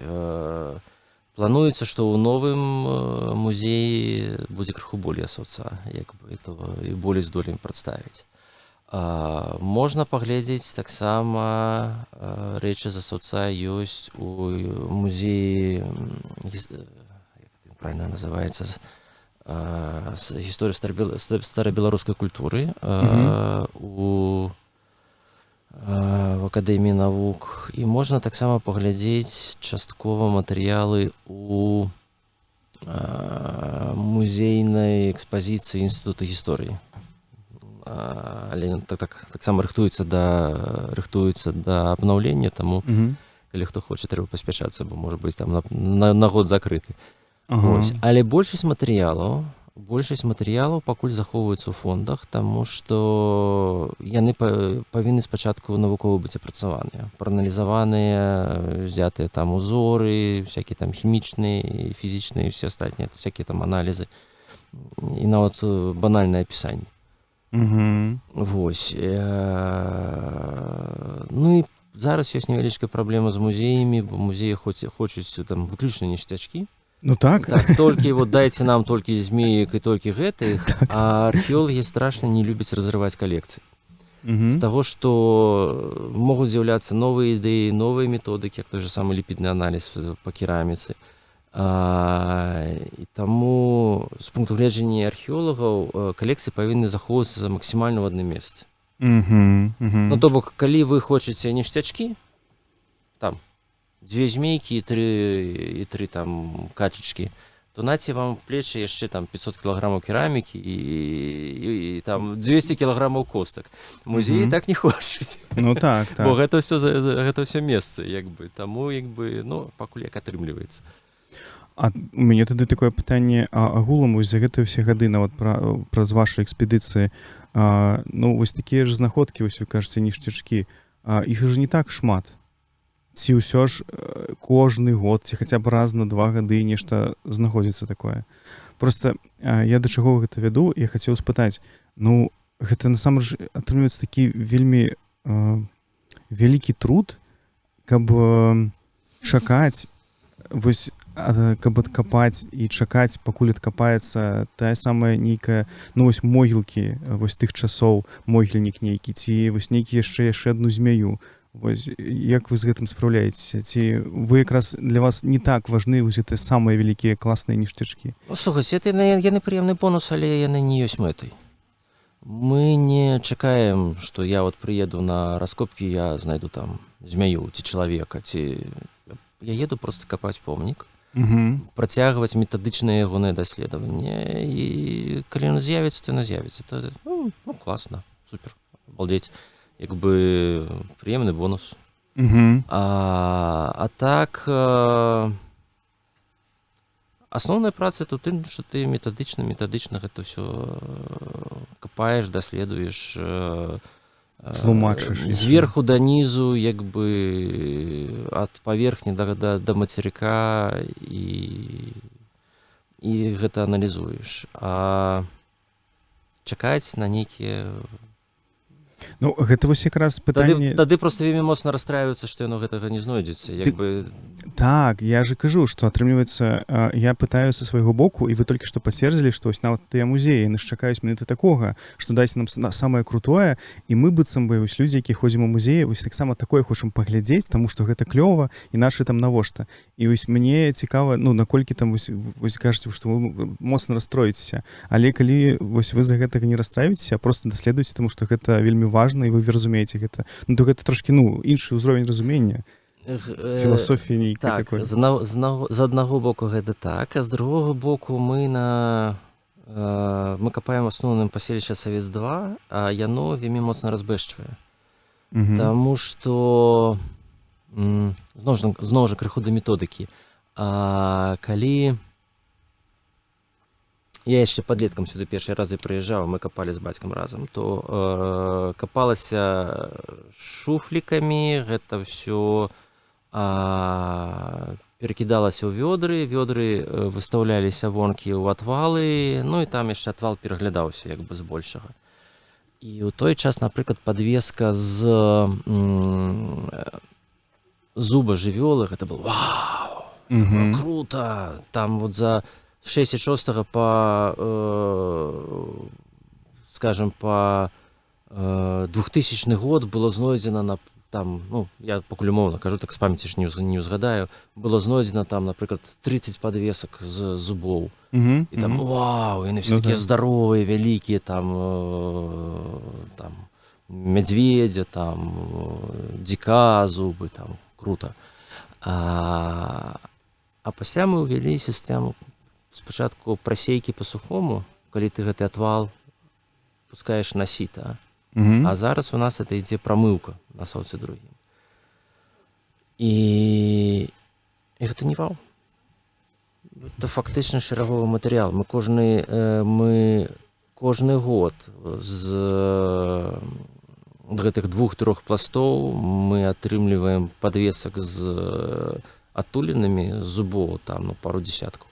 То бок, да.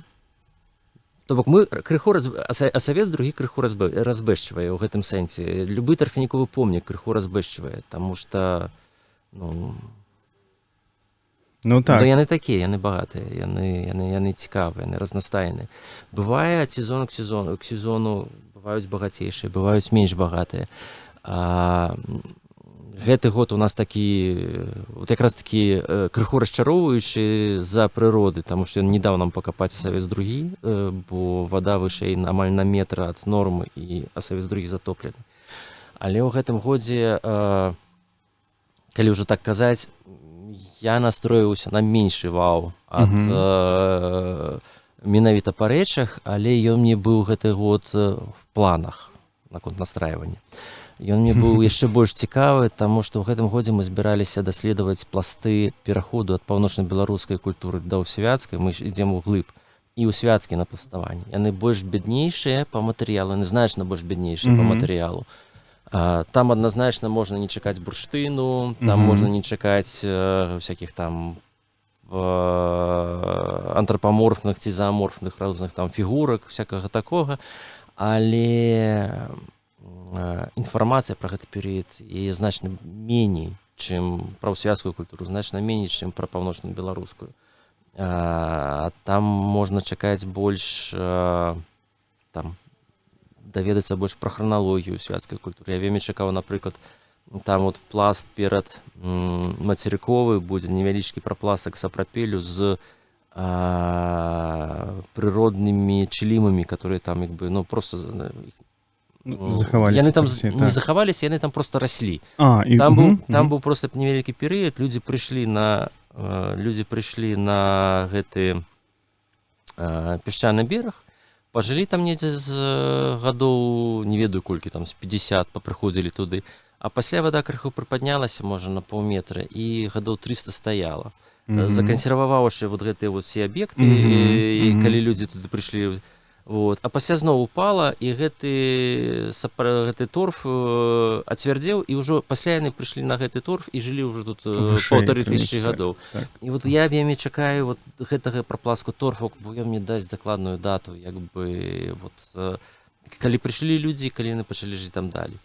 І атрымліваецца таксама ж гэта ўсе там новыя даследаванні, гэта просто так, яны ж потым і ў падручнікі нейкім чынам уходзяць, і нават у школьнае там нешта там можна дадавацца. Гэта таксама, канешне, класна. Таксама вы казалі, што вось з'явіліся новыя там віды і тыпы даследаванняў, якія дапамагаюць. Вось тое, што там маглі зразумець, у які там бок, што вось гэта часанні, што гэта ідзе гаворка пра трасалогію, всякі хімічны аналіз. Вось нейкія яшчэ такія новыя тэхналогіі прыйшлі, якія дапамагаюць вам? Я не ведаю, штучны інтэлект можа быць нейкім чынам. Я не ведаю, потым нейкае можна праглядзець зямлю, там, я ведаю, зрабіць УЗІ зямлі і там зразумець, што тут знаходзіцца. Нешта такое ёсць, з'явілася ў археалогіі, што можа дапамагчы ці дапамагае? УЗІ асаўцу мы ўжо зрабілі. З георадарам мы папрацавалі з эстонскімі калегамі і прасканировали, засталося гэта ўсё праверыць са старой добрай рыдлёўкай, вынікі гэтага УЗІ. То бок там сапраўды нешта вось можна прасачыць, што можа быць тут? Тое, што было бачна, былі бачныя участкі, як гэта сказаць, узбударажанага торфу. Бо калі торф адкладаецца прыродна, ён адкладаецца гарызанталямі такімі. І на георадары, на гэтым УЗІ, ты бачыш акуратненькія гарызанталі. Калі ты выходзіш на культурны пласт, там, дзе жыў чалавек, там все перамешанае. Ямы капалі, нагамі все ўзбівалі, тут вогнішча, тут была смеццевая яма, которую засыпалі там. і ўсё гэта перамешана. І гэта таксама бачна на гэтым на георадаре. Вот все ідуць гарызанталі, а пасля такое такая вот куча мала, і зноў пашлі гарызанталі. То вот на этой вот куче малей вельмі вялікая верагоднасць на 99%, што гэта культурны пласт. Вот. Мы фактычна ўсё гэтае футбольнае поле адпрацавалі як бы георадарам. Зараз трэба будзе, калі вада спадзець, трэба будзе з рыдлёўкай в некаторых месцах праверыць, наколькі гэта карэктныя высновы. То бок гэта яшчэ вось атрымліваецца ў будучыні, вы дакладна ўжо ведаеце, што там будзеце рабіць? Прыблізна так, да. Потым ёсць шмат розных аналізаў. Я хачу паспрабаваць геамагнітны аналіз, тут так методыку геамагнітную, калі па правядзенню электрычнасці, там палі магнітныя можна вызначыць дзесьці агнішчы, дзесьці там нейкія скапленні камянёў, то бок зноў жа зрабіць усё гэтае футбольнае поле, празвінець і паглядзець, можа ёсць дзесьці нейкія месцы, можа мы лепім раскопы, умоўна кажучы, там толькі ў прыбярэжнай зоне, і таму там няма ні пахаванняў, няма там, а больш за ўсё там всякіх там адыходу там апрацоўкі рыбы, косты, там жывёлы і гэтак далей.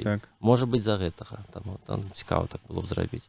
Вот. Ну і куча аналізаў ёсць, которые ўжо кабінетныя ты робіш у кабінеце, як бы там і хімічныя, фізічныя, там датаванні розныя, радывуглеродныя. Вось. І ўсё гэта развіваецца паціху. То бок таксама цікава, вы збіралі валанцёраў сюды на летнія раскопкі у Асавец. Атрымліваецца, вось вы 2 тыдні ў полі. І потым гэтыя 2 тыдні вы амаль год апрацоўваеце, правильно разумею? Ну ладно, не 2 тыдні. То бок там яшчэ застаецца, хутчэй за ўсё, з мінулых гадоў раскопак, з 2 тыдняў там мінулага, пазмінулага года. І гэта ўсё вы павінны абавязкова ўсё расшыфраваць, аддаць на аналізы, потым перапісаць. То бок збольшага потым праца з'яўляецца такой больш такой дамашняй ці кабінетнай, правильно разумею? Шмат у чым так. У прынцыпе, я кажу, што на адзін краінскі тарфянік можна было б адкрываць як мінімум асобны аддзел інстытута. Як бы хтосьці займаецца керамікай, хтосьці спецыялізуецца на костцы, хтосьці спецыялізуецца там на астеалогіі, на гаспадарцы, на там якія жывёлы, хтосьці на рыбе, хтосьці на нейкіх дакладных аналізах, там на хімічных аналізах, на храналогіі, як бы это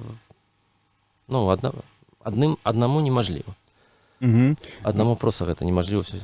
Я просто хацеў спытаць, так вам падабаецца якраз больш гэтае поле тут працаваць ці потым сядзець, гэта ўсё апрацоўваць, ці там ужо раздаваць заданні там каму што там, якія даследаванні зрабіць з таго, што вы адшукалі? Слухайце, это ж не памятаю, хто сказаў, но найлепшы адпачынак гэта змена дзейнасці.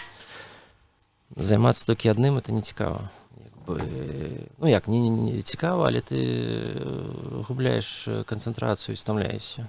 Таму камбінацыя поле, кабінет, канферэнцыі, сустрэчы з калегамі, абмеркаванні, публікацыі, это хороша. Гэта лепш, чым займацца чымсьці адным. Ну, гэта праўда, так, я ўсё ж згодны. Дык, а можна сказаць, што праца археолагам это такая праца мары, то бок калі ў цябе сапраўды ёсць усё, як вы кажаце, і кабінет, і паехаў, адпачыў на тарфяніку і нешта пакапаў, потым прыехаў вось сапраўды на нейкія канферэнцыі, паехаў у розныя краіны. То бок гэта такая романтычная прафесія, можна так казаць ці не? Яна романтычная, і шмат хто зайздросціць, як бы... Выглядаю так. Шмат хто зайздросціць, як бы... Ёсць свае мінусы, зразумела, ты не будзеш атрымліваць як праграміст, там, як бы па... Як хтосьці сказаў, археалогія спорт для багатых. Мы не багатыя, але як бы яна вымагае грошай і хорошыя раскопкі яны патрабуюць укладання, у тым ліку і тваіх асабістых. Але з пункту гледжання інтарэсу, зацікаўленасці, не стомленасці, ад таго, што ты не стамляешся ад сваёй працы, не манатоннасці, гэта праца мары на самой справе.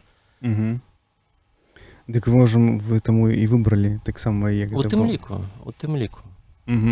Яна вельмі разнастайная. Ты бачыш свет, ты бачыш Беларусь, ты робіш карысную працу, ты атрымліваеш задавальненне, ты знаёмішся з людзьмі,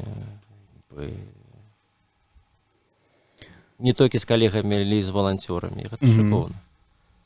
У мяне так, у нас ёсць такі партнёр для нашых выпускаў 21 век і онлайн-гіпермаркет 21 век бай. І разам з ім патрактавалі яшчэ вось шэраг бліц-пытанка такая, там будзе 5 пытанняў, 5 было 6, стало 5, таму што одно пытанне вы трошкі адказалі, я думаю, што яго задаваць не буду лепш, што гэта якраз тое самае пытанне, пра што мараць знайсці капраліт чалавечы. Ось, але так, атрымалася добра, таму што вы загадзя на яго адказалі. Але ёсць іншыя пытанні, я зараз іх задам, можна адказваць коротка, можна адказваць больш глыбока. Так. Пытанне, якая самая дарагая знаходка была ў вашым жыцці? Менавіта дарагая не грашовая, а менавіта вось тое, што вы лічыце самым важным, што вы адшукалі, таму што вы ж займаецеся ўсё роўна ўжо шмат гэтым. Магчыма, гэта было яшчэ там, калі з бацькам капалі, можа, яшчэ ў дзяцінстве вы нешта такое знайшлі, што вось перавярнула вас, і вы такія, дакладна буду археолагам.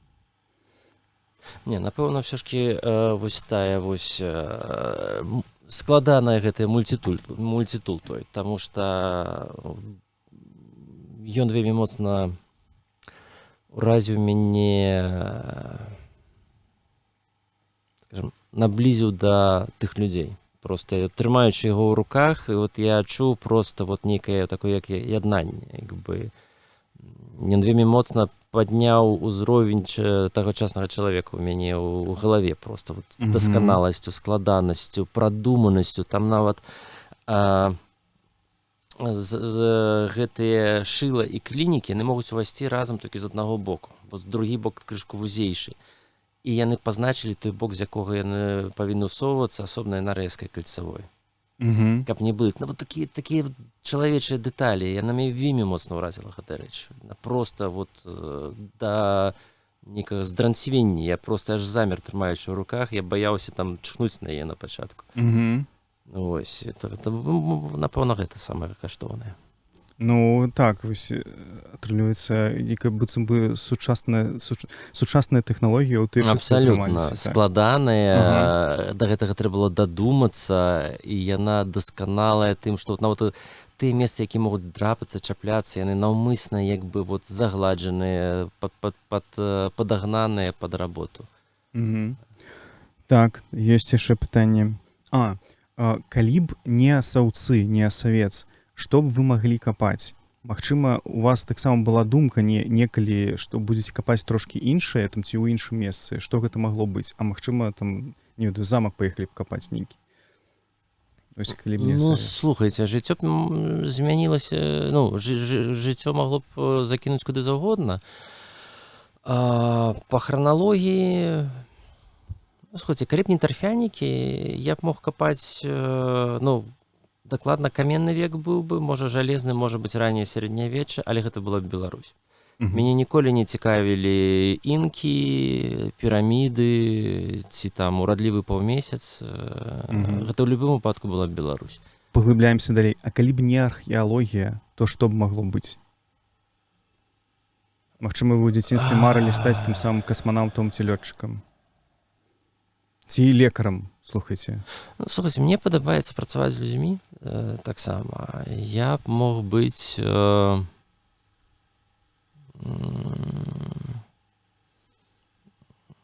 праводзіць якія-небудзь заняткі там для школьнікаў, для там... у мяне і быў такі перыяд невялікі там для настаўнікаў, для школьнікаў праводзіў заняткі. Зноў жа, мажліва, калі б у мяне было іншае здароўе, крыху лепшае, і іншыя умовы, і больш часу, можа б нейкі час, зноў жа з-за таго, што ёсць такія унутраныя нейкія патрэбы быць карысным людзям, можа б нейкі час папрацаваў бы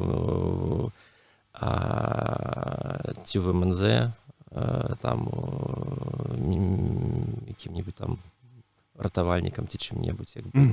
Это, кажам, такія пра фантазіі. Касманаўтам ніколі не хацеў быць, пілотам ніколі не хацеў быць.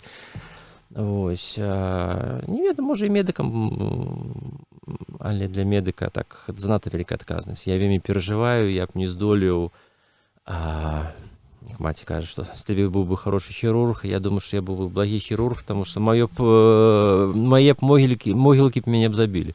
У гэтым сэнсе. Я вельмі перажывальны такі чалавек, таму я б не здолеў абстрагіравацца ад гэтых цяжкіх момантаў. 500 сторонок монографии ці месяц у раскопе?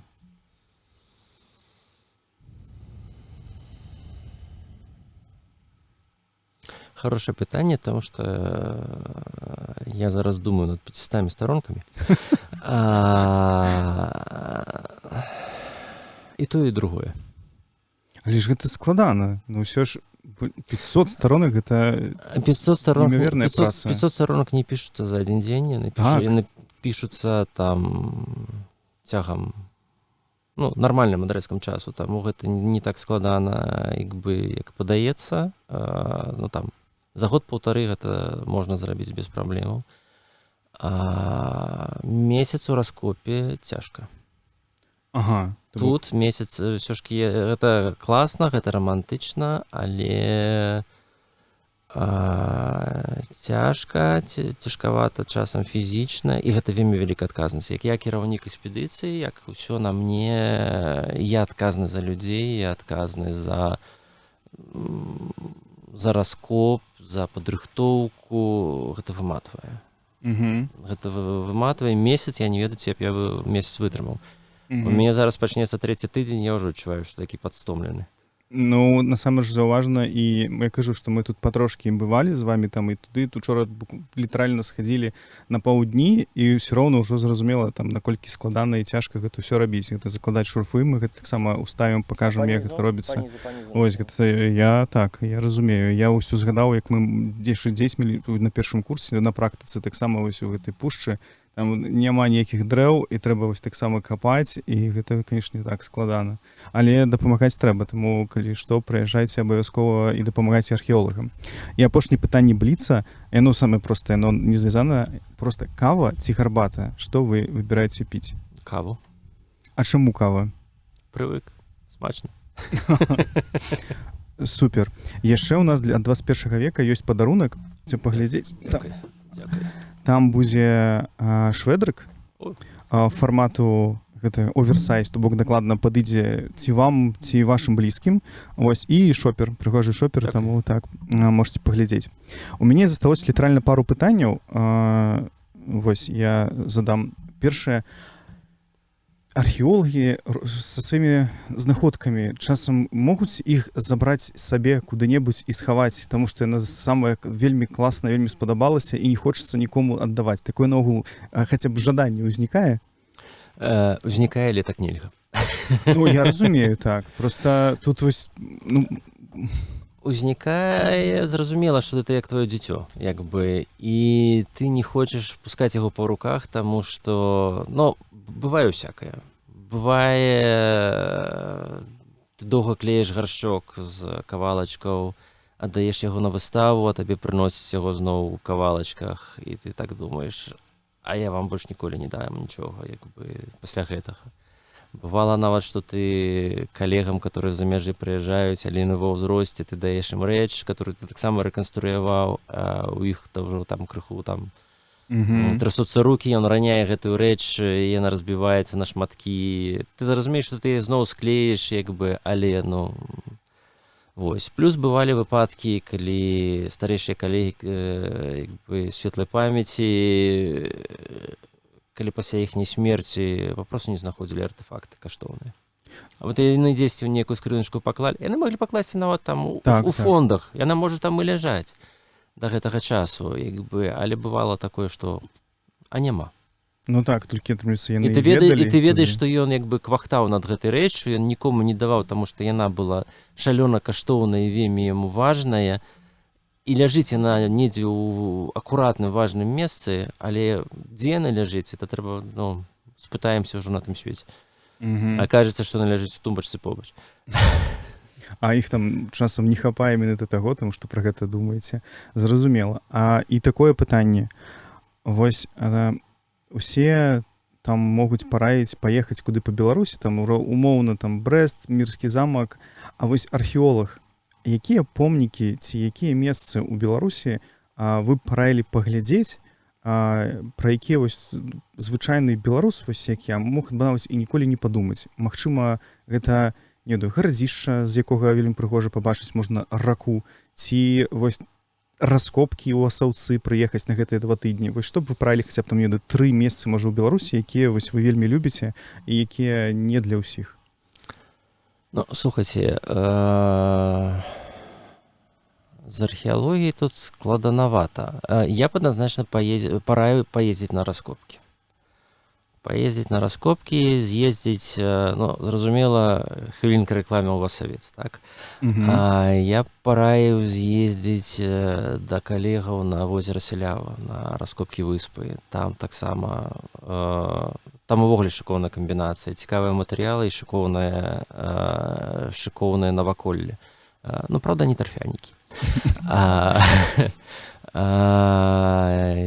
Я параю паспрабаваць розныя перыяды, паглядзець, пабыць на даследаваннях там курганных могільнікаў, пабыць на даследаваннях сярэднявечча ранняга, як у Марата Клімова, напрыклад, там пакапаць полацкі, ці там знайсці што-небудзь ад скандынаваў, якія-небудзь рэчы, паглядзець іх бы. Такая... Я быў вельмі шчаслівы на самой справе, што я прыняў удзел у даследаваннях Менкі. Менавіта вала. Таму што селішча мне там не так цікава, але даследаванне вала. І вот Менка — гэта тое месца, дзе ты мусіш быць хоць раз у сваім жыцці, пабыць там, пахадзіць,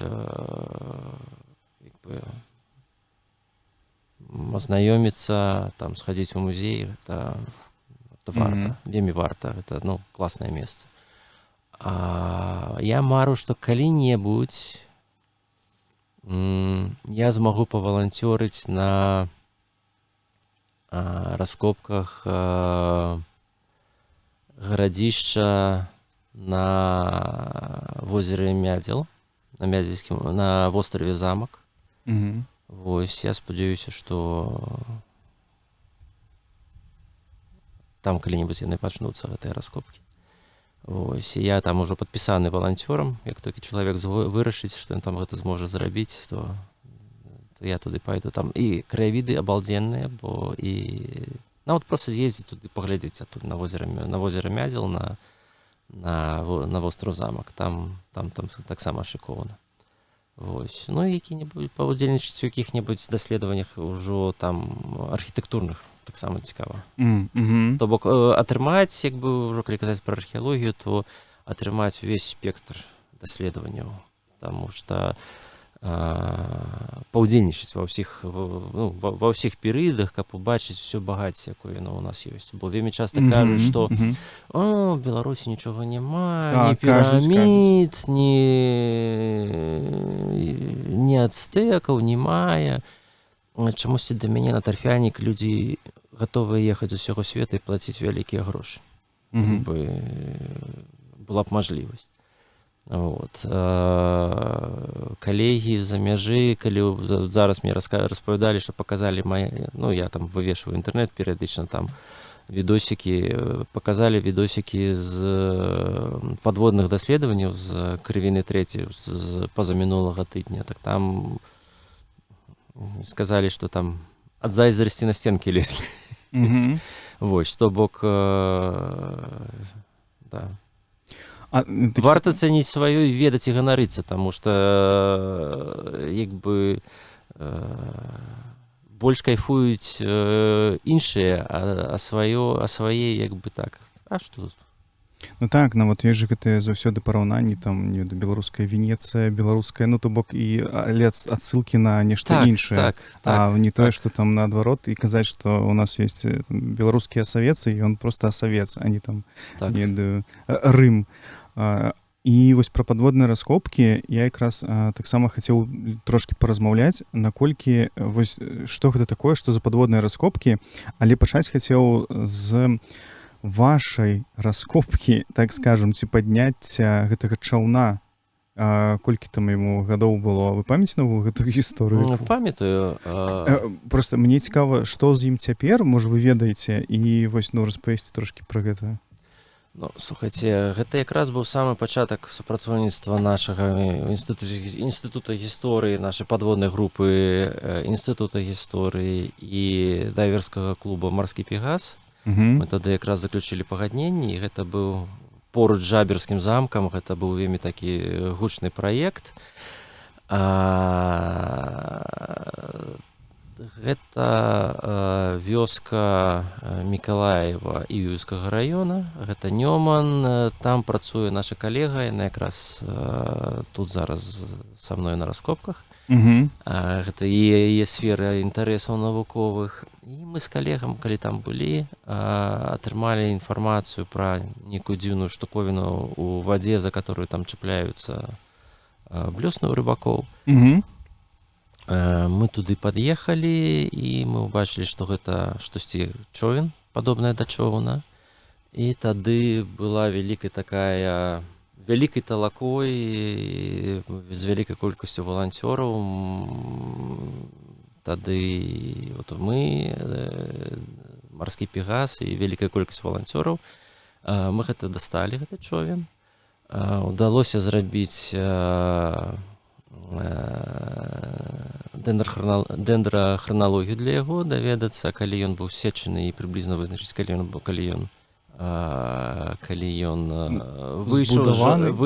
вылез з жалуда. Атрымалася, што ён там жалудом быў у часы Міндоўга, асеклі яго ў часы Александра. І хутчэй за ўсё гэта не човен, хутчэй за ўсё гэта частка парома.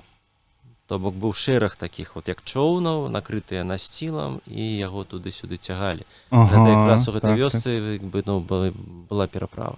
Вось, зараз ён у музеі гісторыі старабеларускай культуры. Вось, закансерваваны, і там, я не памятаю, ці ўжо скончаны ремонт у музеі ці не, але яго можна будзе пабачыць. І калі казаць пра падводную археалогію, я якраз проста бачыў гэтае відэа, калі так спускаецца, не ведаю, што там тэлефон, не ведаю, нешта спускалася, і паказалі вы, што на дне вось гэтую лінейку вашу, і вось гэтыя артефакты, якія там ужо нават, ну, тырчалі, я правільна ўсё ж пабачыў? Вось, наогул, як такое шукаецца? Гэта проста вы наймаеце нейкага чалавека, падводнага археолага, аквалангіста, і ён павінен сказаць, ці падаведацца, што там, не ведаю, кавалак керамікі тырчыць, вось як гэта адбываецца наогул? Не, ну, конкретно тут мы уже ведали, что тут есть помнік. Яго знайшлі ў 78 годзе. Эдвард Зайковскі, который, на жаль, вот пару тыдняў назад акурат памёр. Мы акурат капалі гэты помнік, і нам сказалі, што ён якраз памёр. Вось. І мы просто ведалі, што там ёсць помнік, і ў 13-м годзе мне паведамілі, што там ідзе меліярацыйная чыстка русла рэчышча, і мы туды паляцелі і шукалі, не рыхтаваліся, там ні планаў, нічога, памяталі, што дзесьці тут ёсць помнік. І мы прыехалі, а там ужо вывернутая зямля з рэчышча на берагі, як бы экскаватарам это ўсё даставалі, чысцілі. І мы гэта прачэсваем, шукаем, і нічога няма. І тут проста анекдотычная сітуацыя, я стомлены, все ўжо апусціўшы рукі, сядаю стомлены на бераг, і так уторпліваюся ў ваду, фокусіруюся, і ў мяне в фокусе ляжыць костка. І у меня так вочы так пачыраюць, я руку так у ваду так цап, дастаю, як бы па колеру, па структуры, па ўсяму маё, як на саўцы. Маё? Я так раз, кераміка. І я так, а ну как все сюды, а мы уже збірались все сыходзіць. Мгм. І мы ў ваду, і аказалось, што мы акурат патрапілі на гэты помнік. Ну, там сітуацыя такая, што гэта тут 3 такіх паселішча, яны асавет першы, асавет 7 і крывіна 3, яны заснаваныя былі заселеныя тады, калі быў максімальна нізкі ўзровень возера, і яны сядзелі нават не на мінеральных берагах, а на абсохлых тарфяных днах возера, которое адступіла. І таму зараз іхні культурны слой увесь час пад узроўнем вады. І так атрымалася, што калі выпроствавалі рэчышча крывінкі, гэта каналізаваныя рэчышча крывінкі, бо сама крывінка тут мае абсалютна іншыя абрысы. Яны пусцілі гэтую, як і праз асавет другі, пракапалі наскрозь. Так. І мы зараз даследуем адхоны, выпростваем адзін бераг, скапваем яго вертыкальна, выпростваем, каб пасля пачаць капаць углыб. Вот. І пакуль такія невялікія станцы, которые, ну там же закругленае дно, вот невялічкія станцы, у кутах мы іх і даследуем. І там такая насычанасць матэрыялам, як на саўцы, там процьма матэрыялу. Таму зноў жа там працуем вельмі марудна. Вот. А ёсць археалогія падводная, такая разведачная, як на сушы тое самае. Спачатку разведкі, пасля раскопкі. І там ужо можна спакойна падключаць і валанцёраў, і гэта тое, што робяць дайверы з марскога пегаса. Вось, з кансультацыямі з археолагамі, яны, калі могуць вырвацца на выходны дзень, там у свой вольны час, праверыць нейкую інфармацыю. А мы ж там бачылі, там карабель, там, не ведаю, карета Наполеона, там ці штосьці. І вось так вось выскачыць на дзень-два, зрабіць разведку і паглядзець, знайсці месца, зразумець, ці гэта праўда, ці гэта проста нейкія чуткі, ці ёсць сэнс там рабіць вялікія даследаванні. Ну і гэта сама ж атрымліваецца такая археалогія, такі тып, ён даволі нядаўна, можна сказаць, бо раней шмат ж так ніхто нічога і не даследаваў пад вадой, там не опускаўся. Ну, Беларусі, перыядычна цікавостка да гэтага з'яўлялася, і было некалькі хваляў такіх спробаў. Ёй проста ёсць момант такі, да гэтага пад вадой працавалі ў першую чаргу дайверы, не археолагі. Яны выныравалі і расказвалі археолагам, што яны там бачылі. Гэта не надта ёсць добра на самой справе, бо... Складана апісаць, калі я бачу нейкі кавалак камня. Гэта як праводзіць аперацыю, хірург стаіць у суседнім пакоі і распавядае, як рабіць надрэз. Яно, в прынцыпе, так перыядычна робіцца, всякія там, калі там апендыцыт аперыруюць, там, дзе гэта славутая гісторыя. У Антарктыцы чалавек сам сябе аперыраваў пад кансультацыяй хірургу. Такое таксама бывае. Лепш, калі ўсё ж такі прафесійны археолог сыходзіць пад ваду, і там яму ўжо дапамагаюць дайверы-валанцёры. Так больш прафесійна на самой справе. Вот. І так працуюць нашыя калегі з Эрмітажа. У іх ужо вельмі даўняя экспедыцыя падводная, яшчэ з канца 70-х гадоў, напэўна. Ну так, гэта вельмі даўно. Вот. І кожны год яны там па крышачку таксама капаюць. І апошняе такое пытанне, як вы думаеце, гэта яно такое таксама можа пафантазаваць, колькі яшчэ будзе асаўцоў? Мы шукаем. Гэта тое, што немажліва спрагназаваць. Можа, іх больш не будзе ўвогуле, можа, мы ўсе знайшлі. А можа быць, таму што з 2000 па 2022 мы знайшлі 2 крывіны новыя.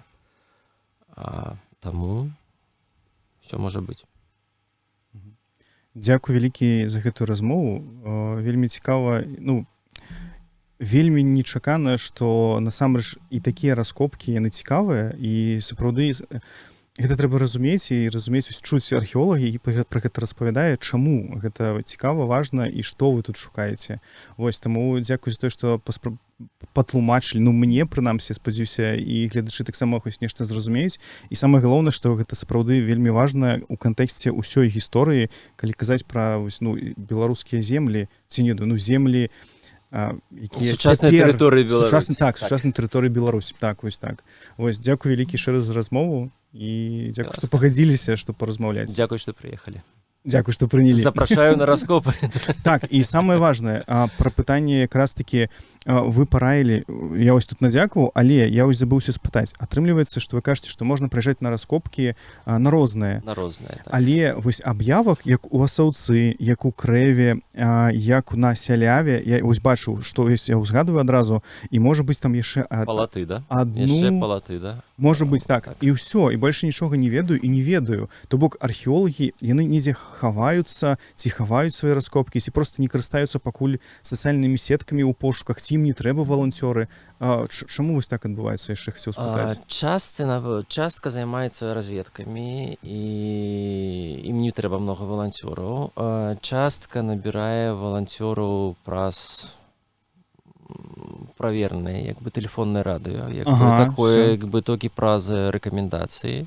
Вось, ну, бо бывае так, што патрапляюць так от па абвестках, даеш абвесткі, бывае, што прыязджаюць валанцёры, з которымі ёсць клопаты. Ну, такое таксама бывае. Не ўсе хочуць губляць свой час гэтыя 2 тыдні, як бы мець лыжку дзёгцю тут. Так, так. Вось, а так, ну, плюс яшчэ вельмі мала археалагічных даследаванняў менавіта па планавай тэматыцы. Як бы, ну, насамрэч, я б сказаў, што большасць, вы назвалі большасць раскопак, которые працуюць. Ну, яшчэ бачу Агова. Агова, так. Вось яшчэ пра Агова я чуў. Так. Што хутка там таксама будзе.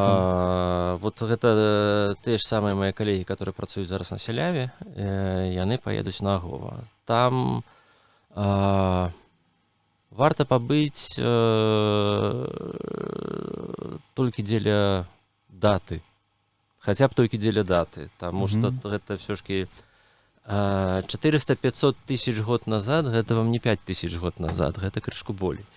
Вось. Там не такія відовішчныя працы будуць, там будзе складана фізічна, бо там трэба будзе перавальваць вялікія аб'ёмы пяску, але гэта унікальнейшы помнік на тэрыторыі Беларусі менавіта па старажытнасці па гэтаму перыяду. Таму калі што варта таксама завітаць. Варта звязвацца з кіраўніком экспедыцыі і размаўляць, так. Цяпер дакладна дзякую яшчэ раз, і я спадзяюся, што і ў наступным сезоне нешта такое прыедзем, таксама ўжо не запісвацца, а нешта там з вами тут паспрабуем дапамагчы пакапаць, я не ведаю, ці можна хаця паказаць. З задавальненнем, так. Всё, добрага дня. Дзякую яшчэ ўсім, хто нас падтрымлівае. Самае галоўнае забыўся сказаць, дзякуючы вам, вашай падтрымцы, вашым грашам і данатам, мы можам запісваць усе гэтыя выпускі. Да пабачэння.